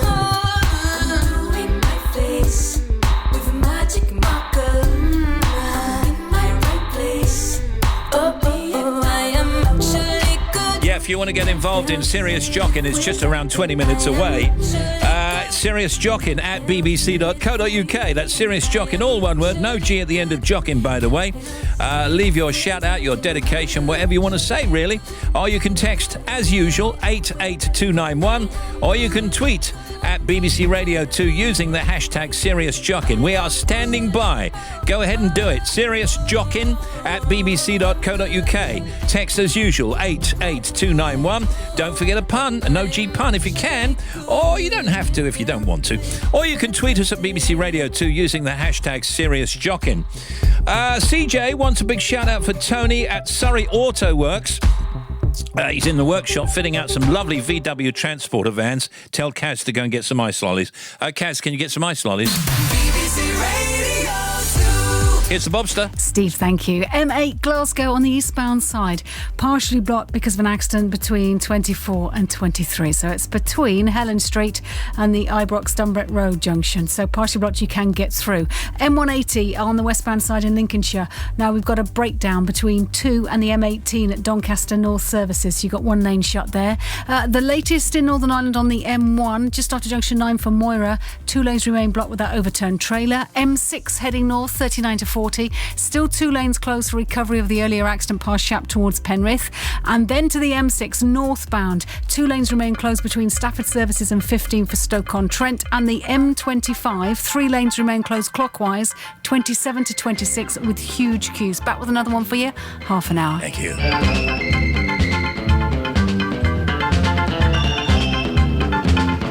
If you like TMS, this is for you.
T and the MGs. Fantastic.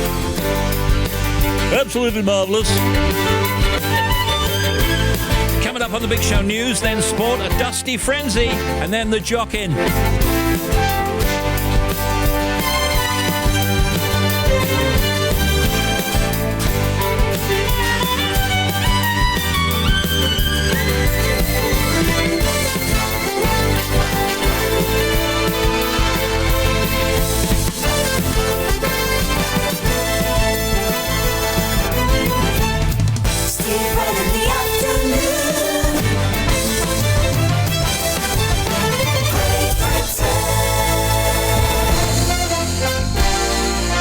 Kingdom across planet Earth. This is Radio 2 on the BBC Sounds app on your smart speaker and on 88 to 91 FM.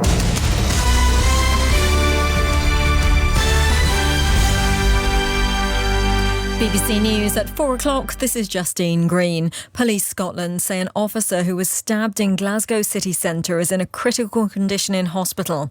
It's believed 3 people died in an attack in the stairwell of a hotel. 6 people have been injured. A male suspect was shot dead and police say there's no continuing danger to the public.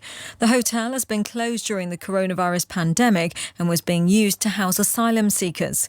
Cameron White was walking with his partner nearby when the police operation began. Saw a whole lot of police cars, a whole lot of ambulances, a lot of commotion. We saw a whole lot of armed policemen running up to the main entrance of the hotel as well. Didn't see anything, didn't see any shots fired. A serious incident happening and a whole lot of police just running around trying to seal off the area.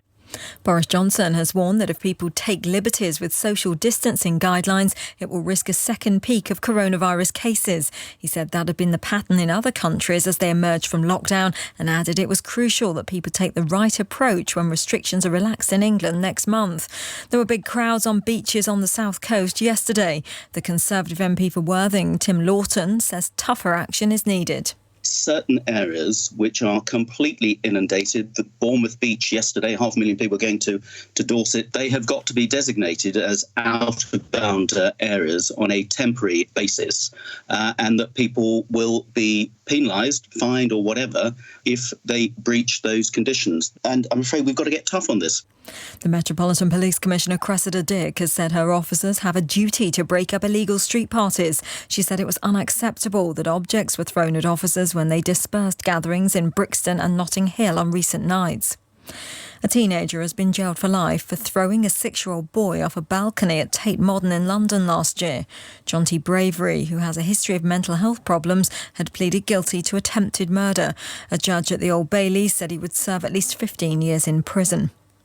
The World Health Organization has appealed for billions of pounds in donations to help fight the coronavirus pandemic. It wants to purchase millions of tests and treatments to be sent to poorer countries. Imogen Folks reports. From the start of the pandemic, the WHO has said that until every country is free of the coronavirus, no country is free. The purchasing power of wealthy countries means they now have enough testing kits and supplies of drugs thought to be useful in treatment, but poorer countries do not. The WHO has received just over $3 billion of the $31 billion it says it needs to support lower-income countries. The owner of some of Britain's biggest shopping centres, Into, has gone into administration. It has big debts, many of which it ran up before the coronavirus lockdown. And that's the BBC News. It's 4 minutes. Sport now, here's Mike Williams. Well, Steve, I'd say there's probably still a few sore heads on Merseyside this afternoon after Liverpool claimed their first league title in 30 years last night. Manager Jurgen Klopp has told the BBC today everything is possible for his side if they stay humble, adding history is now no burden for us. Last night's Premier League triumph means Liverpool are now the current English, European and world champions. Elsewhere today, Novak Djokovic's coach Goran Ivanisevic is the latest person involved with the world number one's Adria Tour to test positive for coronavirus. Former Wimbledon champion Ivanisevic was the director of the Croatian leg of the event organised by Djokovic. And in more sport rescheduling news, tennis's Fed Cup and Davis Cup finals have been postponed until April and November next year respectively. Rugby League's Super League is to restart on Saturday the 2nd of August this year behind closed doors at a single venue, and the British Athletics Championships have been rescheduled for the 4th and 5th of September and will also be behind closed doors in Manchester. Cheers, Mike.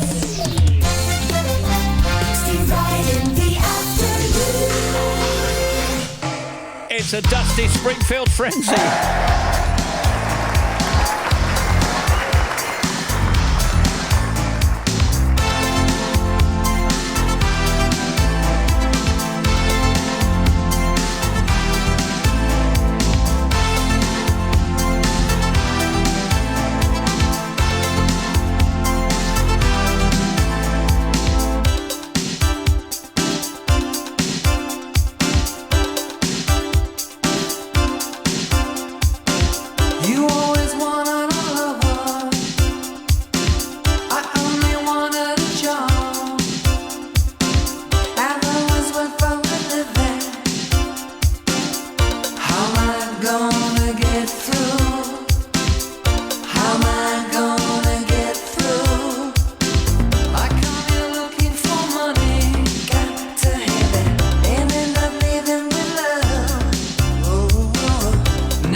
Please do mention anybody you like, especially key workers or people helping the community. Let us know what you're doing at the weekend, what you're doing tonight. Let us know if you're travelling, where you are. A few names in there and maybe a pun or two. SeriousJockin@bbc.co.uk. Serious Jockin, all one word, no G at the end of Jockin, obviously. You can text 88291 or tweet us at BBC Radio 2 using the hashtag SeriousJockin. Dusty Springfield Frenzy. Don't know what it is that makes me love you so. I only know I never wanna let you go. 'Cause you started something, can't you see? That ever since we met you had a hold on me. It happens to be true. I only wanna be with you. It doesn't matter where you go or what you do. I wanna spend each moment of the day with you. Although what has happened, just one kiss. I never knew that I could be in love like this. It's crazy, but it's true. I only wanna be with you. You stopped and smiled at me, asked if I cared to dance. I fell into your open arms, and I didn't stand a chance. Now listen, buddy, I just wanna be beside you everywhere. As long as we're together, honey, I don't care. 'Cause you started something, oh, can't you see? That ever since we met you had a hold on me. No matter what you do, I only wanna be with you.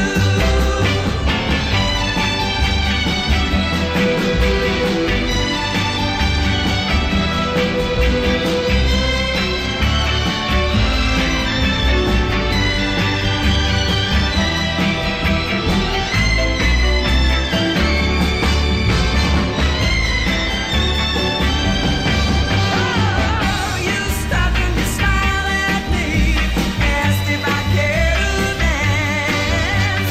I fell into your open arms, and I didn't stand a chance. Now hear me, Tony, I just wanna be beside you everywhere. As long as we're together, honey, I don't care. 'Cause you started something, oh, can't you see? That ever since we met you had a hold on me. No matter what you do, I only wanna be with you. I said no matter what you do, I only wanna be with you. Serious Jockin, 4 minutes away. BBC Sounds of the 90s. With Fern Cotton. Every week we play incredible 90s tunes. And on this week's episode, I'm joined by the lovely Danny Dyer and Another Level's Dane Bowers. BBC Sounds of the 90s. With Fern Cotton. Available to hear now on the free BBC Sounds app. Serious Jockin at bbc.co.uk. Text as usual 88291 or tweet at BBC Radio 2 using the hashtag SeriousJockin.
Dusty Frenzy. Steve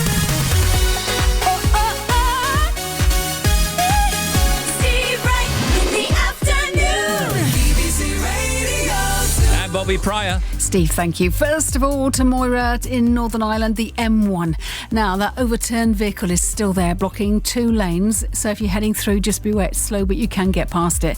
M90 southbound, there's been an accident at Junction 2, Petrevie. We've got 2 lanes blocked. Then the M8 in Glasgow, eastbound, there's an accident between 24 and 23, Helen Street to the Dunbar Road.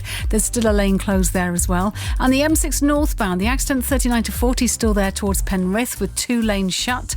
The M6 further down, now northbound accident between 14 and 15. It is still there. It's taking at least an hour to get through. The accident is just past Stafford Services towards Stoke-on-Trent. M180 westbound breakdown between 2 and the M18. We've got some slow traffic past there with 1 lane shut.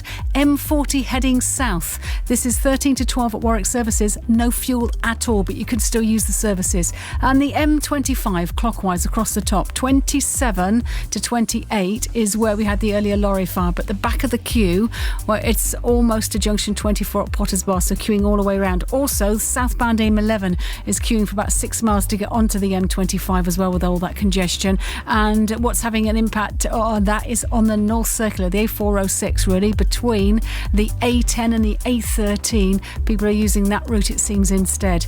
The M4, 15 to 14, they were holding the traffic to move a breakdown. That's now all clear. M2 coastbound, east, just after junction 2, so on the eastbound route at Rochester. They've released all the traffic. There was a breakdown there. It was only held for about 10 minutes and traffic's on the move and not really a queue. And finally to Aldershot, the A325 Farnborough Road was closed with an incident between the A323 and the Wellington roundabout. That is still shut between Aldershot and Farnborough. Another one for you, 30 minutes.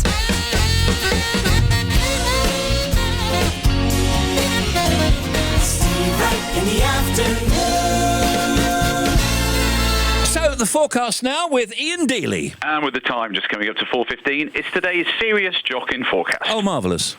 Up and down the coast of England, Ireland and Wales and into Scotland, hot tunes. Yes.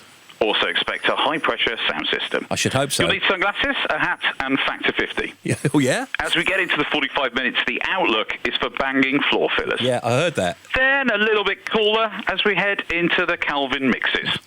This afternoon's high is 120 beats per minute. Wow. And the banger count is severe to dangerous. Oh, that sounds good. As we approach 5 o'clock, it's looking less settled with thunderous beats expected. And that's the forecast. Here's Serious Jockin'. The weekend starts now. This is Serious Jockin' with no G, and it does start now. Thank you, Ian Dealey. Here come those bangers from now until 5 o'clock. Serious Jockin'!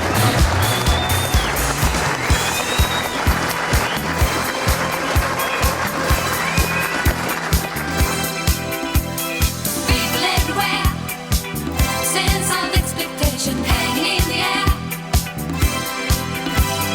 Giving out a spark, across the room your eyes are glowing in the dark. And here we go again, we know the start, we know the end. Masters of the scene, we've done it all before and now we're back to get some more. You know what I mean. Take it now, leave it. Now it's all we get. Nothing promised, no regret.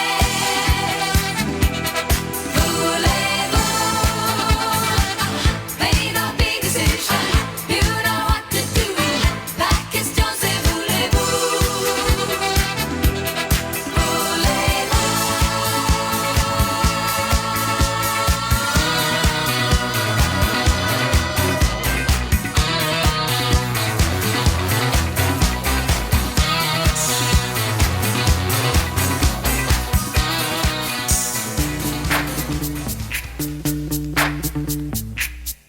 Yo, VIP. Steve Wright's big guests. Brendan O'Carroll is with us, and actor and comedian Brendan O'Carroll is the creator and star of the ratings-busting and BAFTA award-winning BBC comedy series Mrs. Brown's Boys. playing the lead character, in fact. The success of this thing, Brendan, and we've spoken about this before with you, it's off the scale now, isn't it? I mean, it's just everywhere. You were telling me that just like we don't understand the popularity of Radio 2, you don't understand the popularity. It's just... I don't know what the hook is. I'd love to be able to say that I planned this. I can sit down and design the next comedy that's going to work exactly the same way. I can't. I have no idea. I just think maybe we're just at a time when there's really nothing on the telly. That's not it. Now, imagine you were somebody who dressed up as a woman. Well, let me stretch Can you to that. stretch that I far? will, yeah. Would a guy like yourself, imagine if you did, would a guy like yourself with a moustache and, nice Hawaiian shirt on, would you ever get recognised? If you were that person. Well, if I kept a moustache on, people would think I was my mother. No, I'm very lucky that I don't get recognised in the street, unless I'm with Jenny, unless I'm with my wife who plays my daughter in the show. Yeah. They recognise her straight away, and they then go, he's here somewhere. He's definitely here somewhere. Now, where did the character come from? I mean, I think you told us before, but where did that character... Is she a bit of anything else, or is she a total one-off original? My research, as you would call it, is my life, is what I lived. And I lived on Moore Street, which is a market trade. It's kind of like Petticoat Lane, except all vegetables. And they all sell the same thing, but that doesn't matter. They all have their own list of customers. And these women were so sharp. They were absolutely so sharp. They were quick-wit. And they all had one thing in common, which I think is indigenous. I talked to market dealers. These women, even though the world would be falling apart, and at times they had really tough times, they still believed their dreams were going to come true. Yeah. They had that optimism. Yeah. And they passed that optimism on to their children. So you would see them on the market stall selling potatoes, their kid underneath the stall doing their homework, and they were there selling potatoes thinking, this kid's going to be a doctor. And that optimism is, I think, is what Agnes has. I mean, she's an awful woman. Well, I mean, she likes to swear a bit as well, doesn't she? Well, she doesn't say it as swearing. She wouldn't have bad language in her house. Does it just slip out then? No, she doesn't hear it. She'd be saying, Steve, now stop it. Oh, that's eerie when you do that. Oh, my goodness, I'm there. But here's the thing, you think to yourself, okay, the humour... It's true to say that the show is not the critic's favourite, but it is the punter's favourite. And the humour, is it double ironic, or is it genuine old-style comedy? No, I think you hit it on the second one. I think it's old-style comedy. I think... First of all, I don't know what happened, and I think it might have been during the Thatcher years. I'm not blaming her because she's been blamed for everything else, but I think it was during those years that there was a sea change in comedy. Yeah. Comedy seemed to go in a particular direction, maybe university. It became very much more smart comedy, snarky. Honestly, I think Mrs. Brown has found an audience that comedy forgot. Okay, yeah, and fair enough. That's one theory. The other theory I have is that we're in a depression.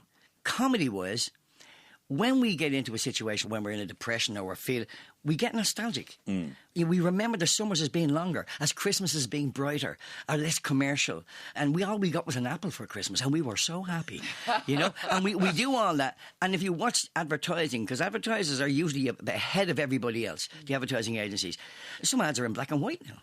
They're all very, very family-oriented. And what we're doing is we're getting nostalgic. And Mrs. Brown is nostalgic. So I think she's safe. You're feeling down, you're feeling depressed, you've had a hard day, but you turn on this thing on the television and it doesn't ask anything of you except laugh. Now, tell us about the film then. So can you tell us about the plot of the movie? No. We've never worried about a plot in the TV series. I don't know what we should start worrying about in a movie. A kind of an outline then. Well, the outline of it is the Moore Street Market is where Agnes works. It's just one street in Dublin. And it's been always market traders. And those stalls have been handed down from daughter to mother for donkey's years. In fact, the song Molly Malone, there's two of the traders there that can trace their roots back to Molly Malone with their cockles and mussels. And they're still selling fish to this day. Wow. Probably the same fish.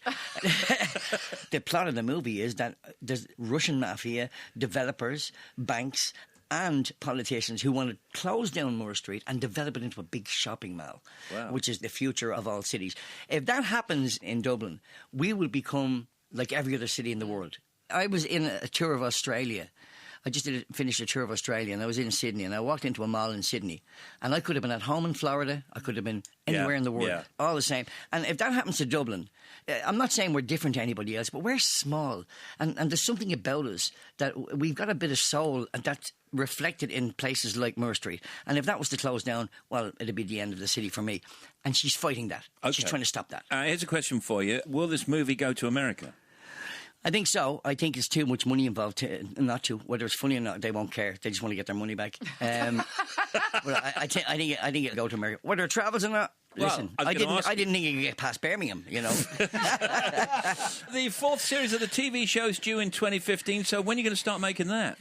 I'm working on the Christmas specials for this year, first of all. Hopefully we'll be recording it early next year. Okay, well, listen, good luck with the movie. Good to see you again. Mrs. Brown's Boys, D-Movie, is out in UK cinemas tomorrow. It's rated 15, and you heard Brendan O'Carroll. Thank you, Brendan. Thank you. See you next time. Love you, Stephen. Thank you. Tell your mother thanks for the chicken. Now, bring it on. Jamie Lee Grace and Tim Smith will take a look at some factoids. Good afternoon, Jenny. What you got? Good afternoon. On this very day, in 1951, CBS broadcast the first network colour TV programme despite no colour TV sets being on sale at the time. Oh, but quickly everyone got them. Very quickly. And then we got them a few years after that. We did. A scallop has got 35 blue eyes. In the Dutch version of the game Cluedo, Professor Plum is called Professor Pimple. Russia has the most movie theatres, unbelievably, in the world. An endling is the final individual in a species. That was Janie. Here's Tim. Do you know what tequila's made from? No. Has it got chilies in it? No, not a million miles away. It's made from the root of the blue agave cactus. Fascinating. Your urine will turn bright yellow if you eat too much asparagus. Factoids. Don Johnson, actor who shot to fame 30 years ago. Was it 30 years ago? I bet you hate references to Miami Vice. No, not really. Don't you? No, my God. Baseball been very, very good to me. And have you still got the clothes? Oh, yeah. I'm going to send them over to you. See, I told you get annoyed about it. with the sleeves all turned up. Yeah, they'll be pre-turned for you. Regulation length. Yeah, of course. 84 to 89. Since then, Don has been seen on small screens as the lead role in Nash Bridges, which was great. A recurring role in the comedy Eastbound and Down, and on the big screen in Tin Cup with Kevin Costner, and in Tarantino's huge hit movie Django Unchained. You were absolutely superb in Django Unchained. Oh, thanks. You really were. Don is the star of a new noir mystery thriller movie called Cold in July, alongside Sam Shepard and Dexter's son Michael C. Hall. We should say it's set in Texas in 1989 and follows what happens after homeowner Richard Dane, that's Michael C. Hall's character, disturbs an intruder. And pick it up a little bit from there if you could, Don, but not obviously giving too much away. Well, I mean, it's hard to give anything away because even if you tried to tell the plot, it changes. It's like three different kinds of movies. This director, Jim Mickle, is just tremendously gifted. He managed to fashion this film where you just don't know what's going to happen from one moment to the next, and it keeps surprising and keeps shape-shifting until the final moments, and then you realize, wow, I've just been on a ride here that's thrilling and amusing and edge of your seat and disturbing in some areas, yeah. And it kind of raises your expectations, as you say, as to expect certain things, and then you don't actually get what you're expecting. So you get more. You do get that. You get a lot more, yeah. But when as an actor you read a script like that, presumably that holds your attention and that attracts you to the role and the film. Yeah, the film business these days is sort of reflects the economy. There are the haves and the have-nots. And the haves are the big tent poles, all the comic book characters and all that stuff. And really all that separates them is a special effect or two. The characters all kind of seem to be the same. The productions seem to be the same. And then in the independent films, you have this vast sea of diversity, and being able to go in there and pick some films that have different tempos and different rhythms and different storylines that are not so predictable. That's really where the texture and substance of filmmaking has gone. But how thick and fast do those kind of scripts come through for someone like you? Well, I wouldn't say that I'm flooded with them, but I'm fortunate in that I'm still in the conversation. Let's just be clear about that from the beginning. Well, you've been making movies and television for 30-odd years, and I'm just wondering, you must have seen all of these changes. You write it, don't you, really? I mean, you embrace it and write it. But would you say it's better making television and making movies now than it has been, or not as good as, say, in the 90s? It's hard to compare because you're right. Everything has changed dramatically with digital delivery, digital cameras, and the speed with which you can deliver films and television these days. It's tremendous. Yeah. Also, the work is essentially the same. I've always maintained this, that people make movies, and it's about the energy of the people that come together that make the movie, and you feel that energy. You feel that chemistry and that contribution as an audience member. Yeah. To that regard, I don't think it's changed much at all. What do you think people get from Cold in July then, Don? I think they'll come away with a hell of a good ride. It's a lot of fun. The movie is just great entertainment. You'll feel like, for a change, you haven't been cheated. Okay. Yeah. It's just great because you don't ever know quite what's going to happen next. And there's some great characters, and we've not talked about your character, Jim Bob, really, but quickly, he must have been fun to play. Oh, he was a blast.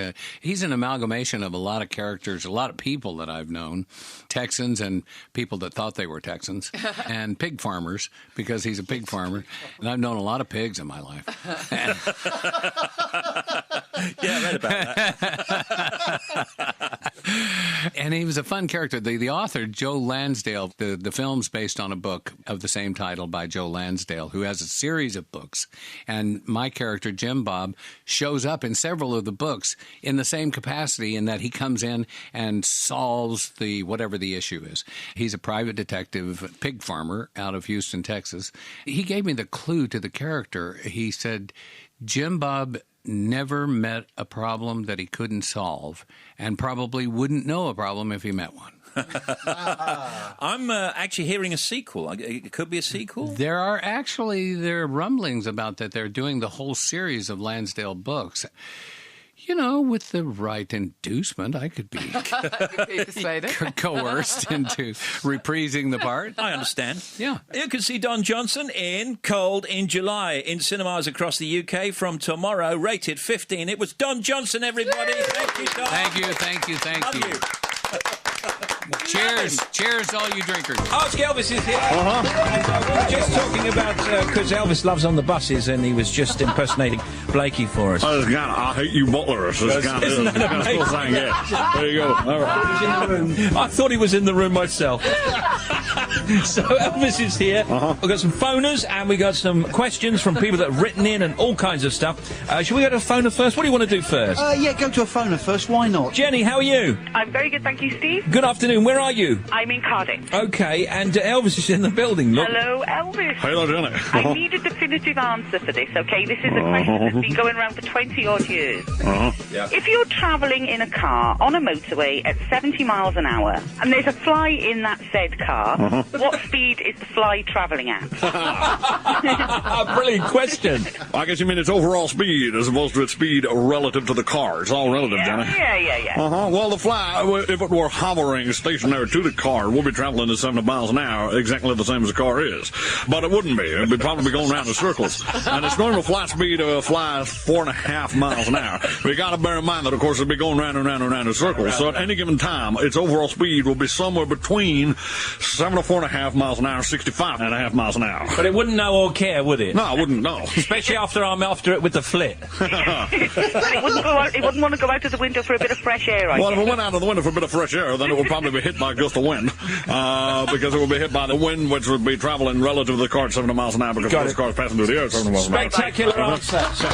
Somewhere between 74.5 and 65.5 miles an hour. You must be happy with that, Jenny. I now have the definitive answer. I can rest peacefully now, knowing that I know the answer. And I want you to tell people that Elvis told you so. I will do. Thank you. Thank you. Bye, Jenny. Bye. Anna Calvert of Lowestoft in Suffolk says, hello, Elvis. Can you explain the process of thermonic emission of electrodes in a television to me, please? please. The good old cathode ray tube.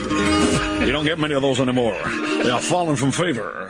These days, people are building TVs out of liquid crystal displays and plasma, which is a different system. And in the back of a traditional TV, there was a cathode ray tube, where the vacuum created inside of the glass and a stream of electrons would pour off a naturally heated cathode. And then that stream of electrons was focused into a top beam and then accelerated by an anode. And then this high-speed beam of electrons would fly through the vacuum in the tube, and it would have to hit the flat screen on the other end. And that screen would be coated with phosphor, and that phosphor would glow when it was struck by the beam, and that would create the images on the TV screen. But nowadays, they are building them out of liquid crystal, which is a very different thing. Right, yeah. And I think phosphor was the best word there, don't you? Phosphor. Thank you very much. Janie's going to take another phoner here. I think we're going to go to somebody called Gavin, aren't we? Yeah, I'm here, Steve. Hi. Gavin, you're in Eastbourne, is that right? Yeah, I am indeed, yeah. Go ahead then, Elvis is waiting for your question. Hello, Gavin. Hi, Elvis. From your days in the army, could you remember how to change a water pump on a Willys Jeep? Oh, right. Them was the days. The trick is to remember to take off the fan belt and the fan blades before you take out the bolts, and then you take out the old one. But people try and take them out while leaving the fan blades in place, and that's incredibly difficult. So you got to take the fan blades out first, then put the new one in the hole first, or to put it in, then put the fan blades back on and put the fan belt on last. That's kind of how you do it. That's awesome. Are you happy with that? Yeah, that's brilliant. Have you got an additional question for Elvis? He's willing and able to take another question, quickly. Well, I was just wondering if he can actually sing a song about a Willys Jeep. A Willys Jeep? Oh, that's caught you out. Oh, the Willys Jeep, well, it would creep along the road in Germany, and it was, it would break down, and I would take out the fan blades and the fan belt and take out that water pump, and everybody will say, what are you doing in there? And I'd say, well, I'm changing the water pump in this Jeep. I'm not entirely sure this is working as a song, but I'm kind of enjoying it anyway. Yeah, I think the answer's no, then. The answer was no. Elvis, as you know, today's Midsummer's Day, and we thought you could perhaps entice the sun to stay with a couple of classic summer hits. Oh, what do a you think? couple of them, you mean? Well, one if you want. I don't mind. Let's see. I haven't played this one for a while, so I don't remember the beginning. Taxman taking all my dough, left me in my house, stately home called Graceland, living on a sunny afternoon, and I can sail my yacht. He's taking everything I got. All I got's this sunny afternoon. Great. Segue to another Elvis. Segue. Go. Wouldn't it be nice? Looking up at my neighbors. But they made it very clear they got no room for waivers. There's a couple of high notes there I may have trouble with. Okay. They stop me from grooving, they bang up me wall. It's no good at all. Elvis is leaving the building. He'll be returning in less than 10 days' time. And you can podcast this very Ask Elvis almost immediately. Elvis is leaving the building.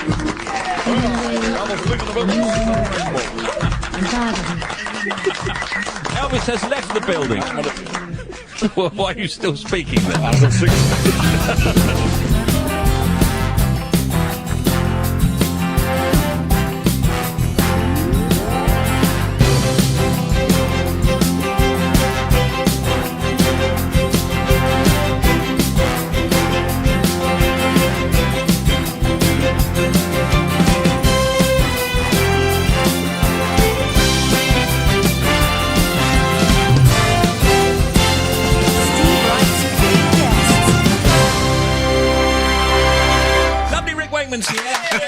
Good afternoon, Rick. Good afternoon, sir. That was, quite a lot of Journey to the Centre of the Earth, which is reissued now. But it's not reissued because it's re-released and it's all brand new, right? Well, it is sort of brand new, yeah, because the original, which did in 1974 when I was 11, Is that right? 11 stone. Yeah. It was done live because, quite honestly, I couldn't... The truth is, I got the equivalent of £4,000 from the record company to make that. That didn't even cover the first rehearsal for the orchestra. So the only way that I could record it was to do it live. I originally wrote it was 55 minutes long. Went to the record company and they said, well, you can't fit that on an album. Album's 36. So I went, right, we'll make it a double. I'll write some more. Yeah. And they said, no, you won't. You'll get rid of a load, and then we'll make it 36. So I went, OK, and as I had very little money anyway, so what I did, I took out 2 songs from more narration, part of the story. We never even rehearsed them or recorded them, and they were all shoved to one side. We went and did Journey at the festival hall, delivered it to the record company, who hated it, and actually initially didn't want to release it. You're looking at me bewildered. But I am, because I'm thinking, here you are, rock god, you're being knocked around by the record company, and they're making you do stuff, and you're the star. I know, exactly. But the one advantage I had was my manager, Brian Lane, who's still my manager now, he said, look, we'll have to try something because you're actually signed to America. So we'll have a go at America and see if they like it. Of course, you couldn't even make phone calls to America back then. I mean, it was like early days, all that kind of like. Yeah. So we had to send a cassette over to Jerry Moss, who was head of A&M. And about a week later, Jerry Moss came back and said, I love it, we're releasing it.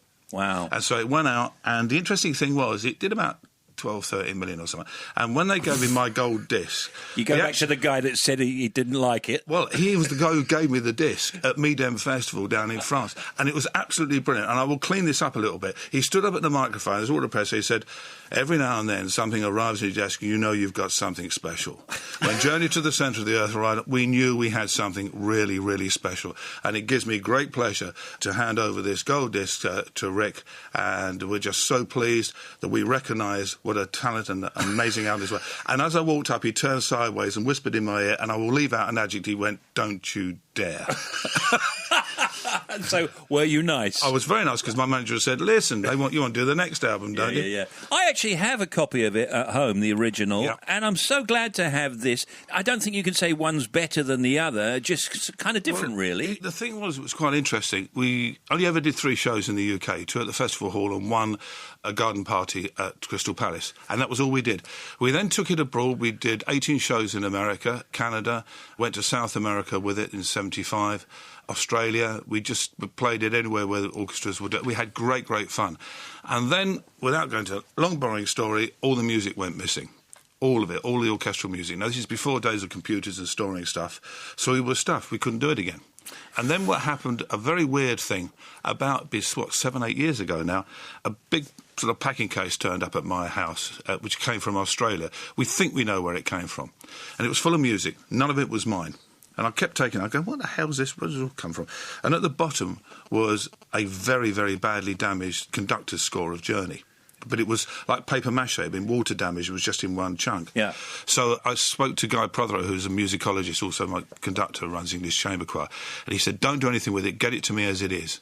He said, and I'll do what I can. And he, over a period of 6 months, with whatever liquids and things they used, separated it all out, transferred it all onto computer. I said, well, we can play it again now, we can do it, after all these years. And it was he who pointed out, he said, listen, there were some things that went wrong in the actual live performance. I said, that is quite true. There were some glaring mistakes. But we left them because the overall feeling of the live performance was great. And he said, so there are things that aren't correct. I said, that's true. He said, also, I know, because he was there for the original, he said that at least 20 minutes of music you never even got to record or do because of what could fit on the out. I said, right. He said, what an opportunity to go into the studio, to do it again using all of the original music, everything you did, add in the 20 minutes worth of missing music, and also put right the things that went wrong. That is brilliant. And we went, that's fantastic. So that's exactly what we did. It was 9 months it took us. Okay. Well, so it was great fun. It's great. Well, let's just play a little bit more of it as we take the break, and then we'll come back. By the way, we do have a keyboard in front of Rick. I don't know why we put it there. It's just every time you come in, I know you like to tinkle just a little bit. Well, could you do something in the style of Vaughan Williams for us later, please? The style of Vaughan Williams? We got him! We got him! Yeah, okay, I can do. Oh! All right, we'll do that later. We're back with Rick Wakeman in just a moment. Don't go away. Today I'm going to bring on Tim Smith, and let's do, Tim. Are you all right over there? I'm fine, thank you. How are you? Yeah, I'm good. Let's do some Glastonbury factoids. Go ahead. Lily Allen attended her first ever Glastonbury Festival when she was only 5 weeks old. At Glasgow in 2004, more football fans gathered to watch England lose to Portugal in the European Championships than anywhere else in the world. In 1994, the main stage burnt down just weeks before the festival, and a temporary stage had to be created at very short notice. These are Glasgow factoids on The Big Show. Glastonbury uses 30 megawatts of electricity over over the weekend, about as much as the city of Bath. Glastonbury is the world's biggest open-air arts and music festival, covering 900 acres of Somerset farmland. In 2002, the festival's welfare tents handed out 40,000 tubes of sunblock. On the way to Glastonbury in 2005, the Killers left their guitarist Dave Cooning at a motorway service station, and he almost missed their set on the Pyramid stage. And in 2012, Glastonbury was cancelled due to the vast number of resources being allocated to the London Olympics, when essentials such as police officers, portable lavatories and crowd control barriers were in short supply. The very first Glastonbury Festival welcomed 1,500 fans for a £1 each entrance fee. But you got good value for your money. There was even a complimentary bottle of milk. More Glasto factoids later. Factoids. We're back with Rick Wakeman, and we were talking about the re-release of Journey to the Centre of the Earth. There's a little bit more from it. Can I just point out one thing? Yes. We mentioned just before about Vaughan Williams. Yes. Sorry, I didn't hear clearly. I thought you meant Kenneth Williams. Oh, yes. Sorry. This is Tim saying that, can you play something in the style of Kenneth Williams? That'll do, Rick, that'll do. Let's just very briefly talk about your career, because what an extraordinary career you've had, really. Prog rock god, and before that in various bands, and then Bon Viveur, and stand-up, and TV presenter, and goodness knows what else. And you're still gigging, and still playing, and still putting out music. Did you expect to be around doing it all you must be, 31 now? I'm 65 now. I'm a pensioner. Wow. And I've got to be honest with you, when I look back at some of the things I got up to, I'm amazed I'm still here, to be brutally honest with you. But the truth is, when we were all starting out in our teens and 20s, there weren't 60, 70 and 80-year-old rockers to look at and go, that's what happens to you. There wasn't anything, because there was just half a generation ahead of us, and that was pretty much it. And at that time, most pop idols were finished by the time they were in their early 20s, or especially if they got married as well, if they were like pop idols of the time, the craze. So actually weren't sure how long it was going to go on for. And I can remember talking to my father, my late father, about it, and he said, well, what are you going to do when you're 30? And I said, I don't know. I just have to wait and see what happens. And then when you reach 30 and you're still going, and you start thinking, well, I wonder what I'll do when I'm 40. Yeah. And then when you're 40 and you go, you know what, I've got a funny feeling this is forever. It's going to last, yeah. And it's fantastic what's happened to music. And I'm just really pleased that I came through that era where it was, perhaps the musician was ahead of technology. So we could actually do what was in our heads rather than what that box can do. Here's something I noticed, and knowing you a little bit, is that you've not got slower as you've gotten older. If anything, you're faster. How is that? Well, I practice. I play every day. It's practicing, yeah? I just play every day. I mean, obviously, I'm off to Japan, I know, so on the plane, I can't practice there. Although I do, whenever there's a table or something around, I will do sound effects. Hey, we haven't got you to do anything for us yet. What do you fancy doing on the keyboard there? It's there waiting for you. Look. Whatever you like, really. I can't remember what I did the last time. Well, last time, what did he do last time? Well, you did Twinkle, Twinkle, Little Star in the style of some well-known classical composers, not including Vaughan Williams. Oh, not including Vaughan Williams, but including Kenneth. Yes. Yeah. OK, so I've done the nursery rhymes with you. I've done I Live in Rugby. So what we'll do now... OK, let's do something else that I played on rather than anything of mine. I'll do something I'm actually really quite proud of, which is when I worked with Cat Stevens and we did Morning Is Broken. Oh, yeah. Now, the interesting thing is I'll do a short version for you, and obviously it's an instrumental because everybody will switch off if they hear me sing. But what's interesting, if you actually listen to the original, people said I played piano and everything throughout. I didn't. I played the introductions, the bits in the middle, and a couple of little... Really? And that's all. So it was the old Robert Fripp principle. Lots of starts and finishes because people remember the entries and yeah, the of course, yeah. So here we go. So how much do you want? Much as you like. Go ahead.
Beautiful, beautiful. Rick Wakeman live on the keyboard right here at Radio 2 in the studio. Now, can we just tell you the brand new re-recorded and extended version of Journey to the Centre of the Earth by Rick Wakeman is out right now. Thank you, Rick. There he goes. That's a lovely one there.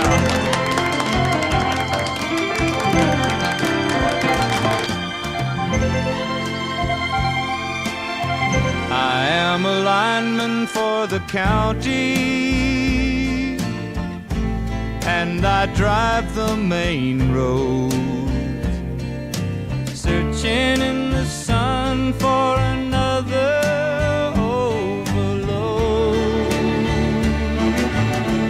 I hear you singing in the wire, I can hear you through the whine, and the Wichita lineman is still on the line.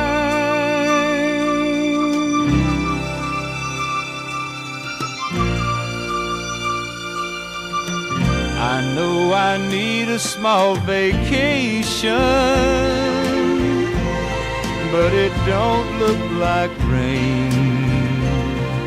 And if it snows, that stretch down south won't ever stand the strain. And I need you more than want you, and I want you for all time. And the Wichita lineman is still on the line.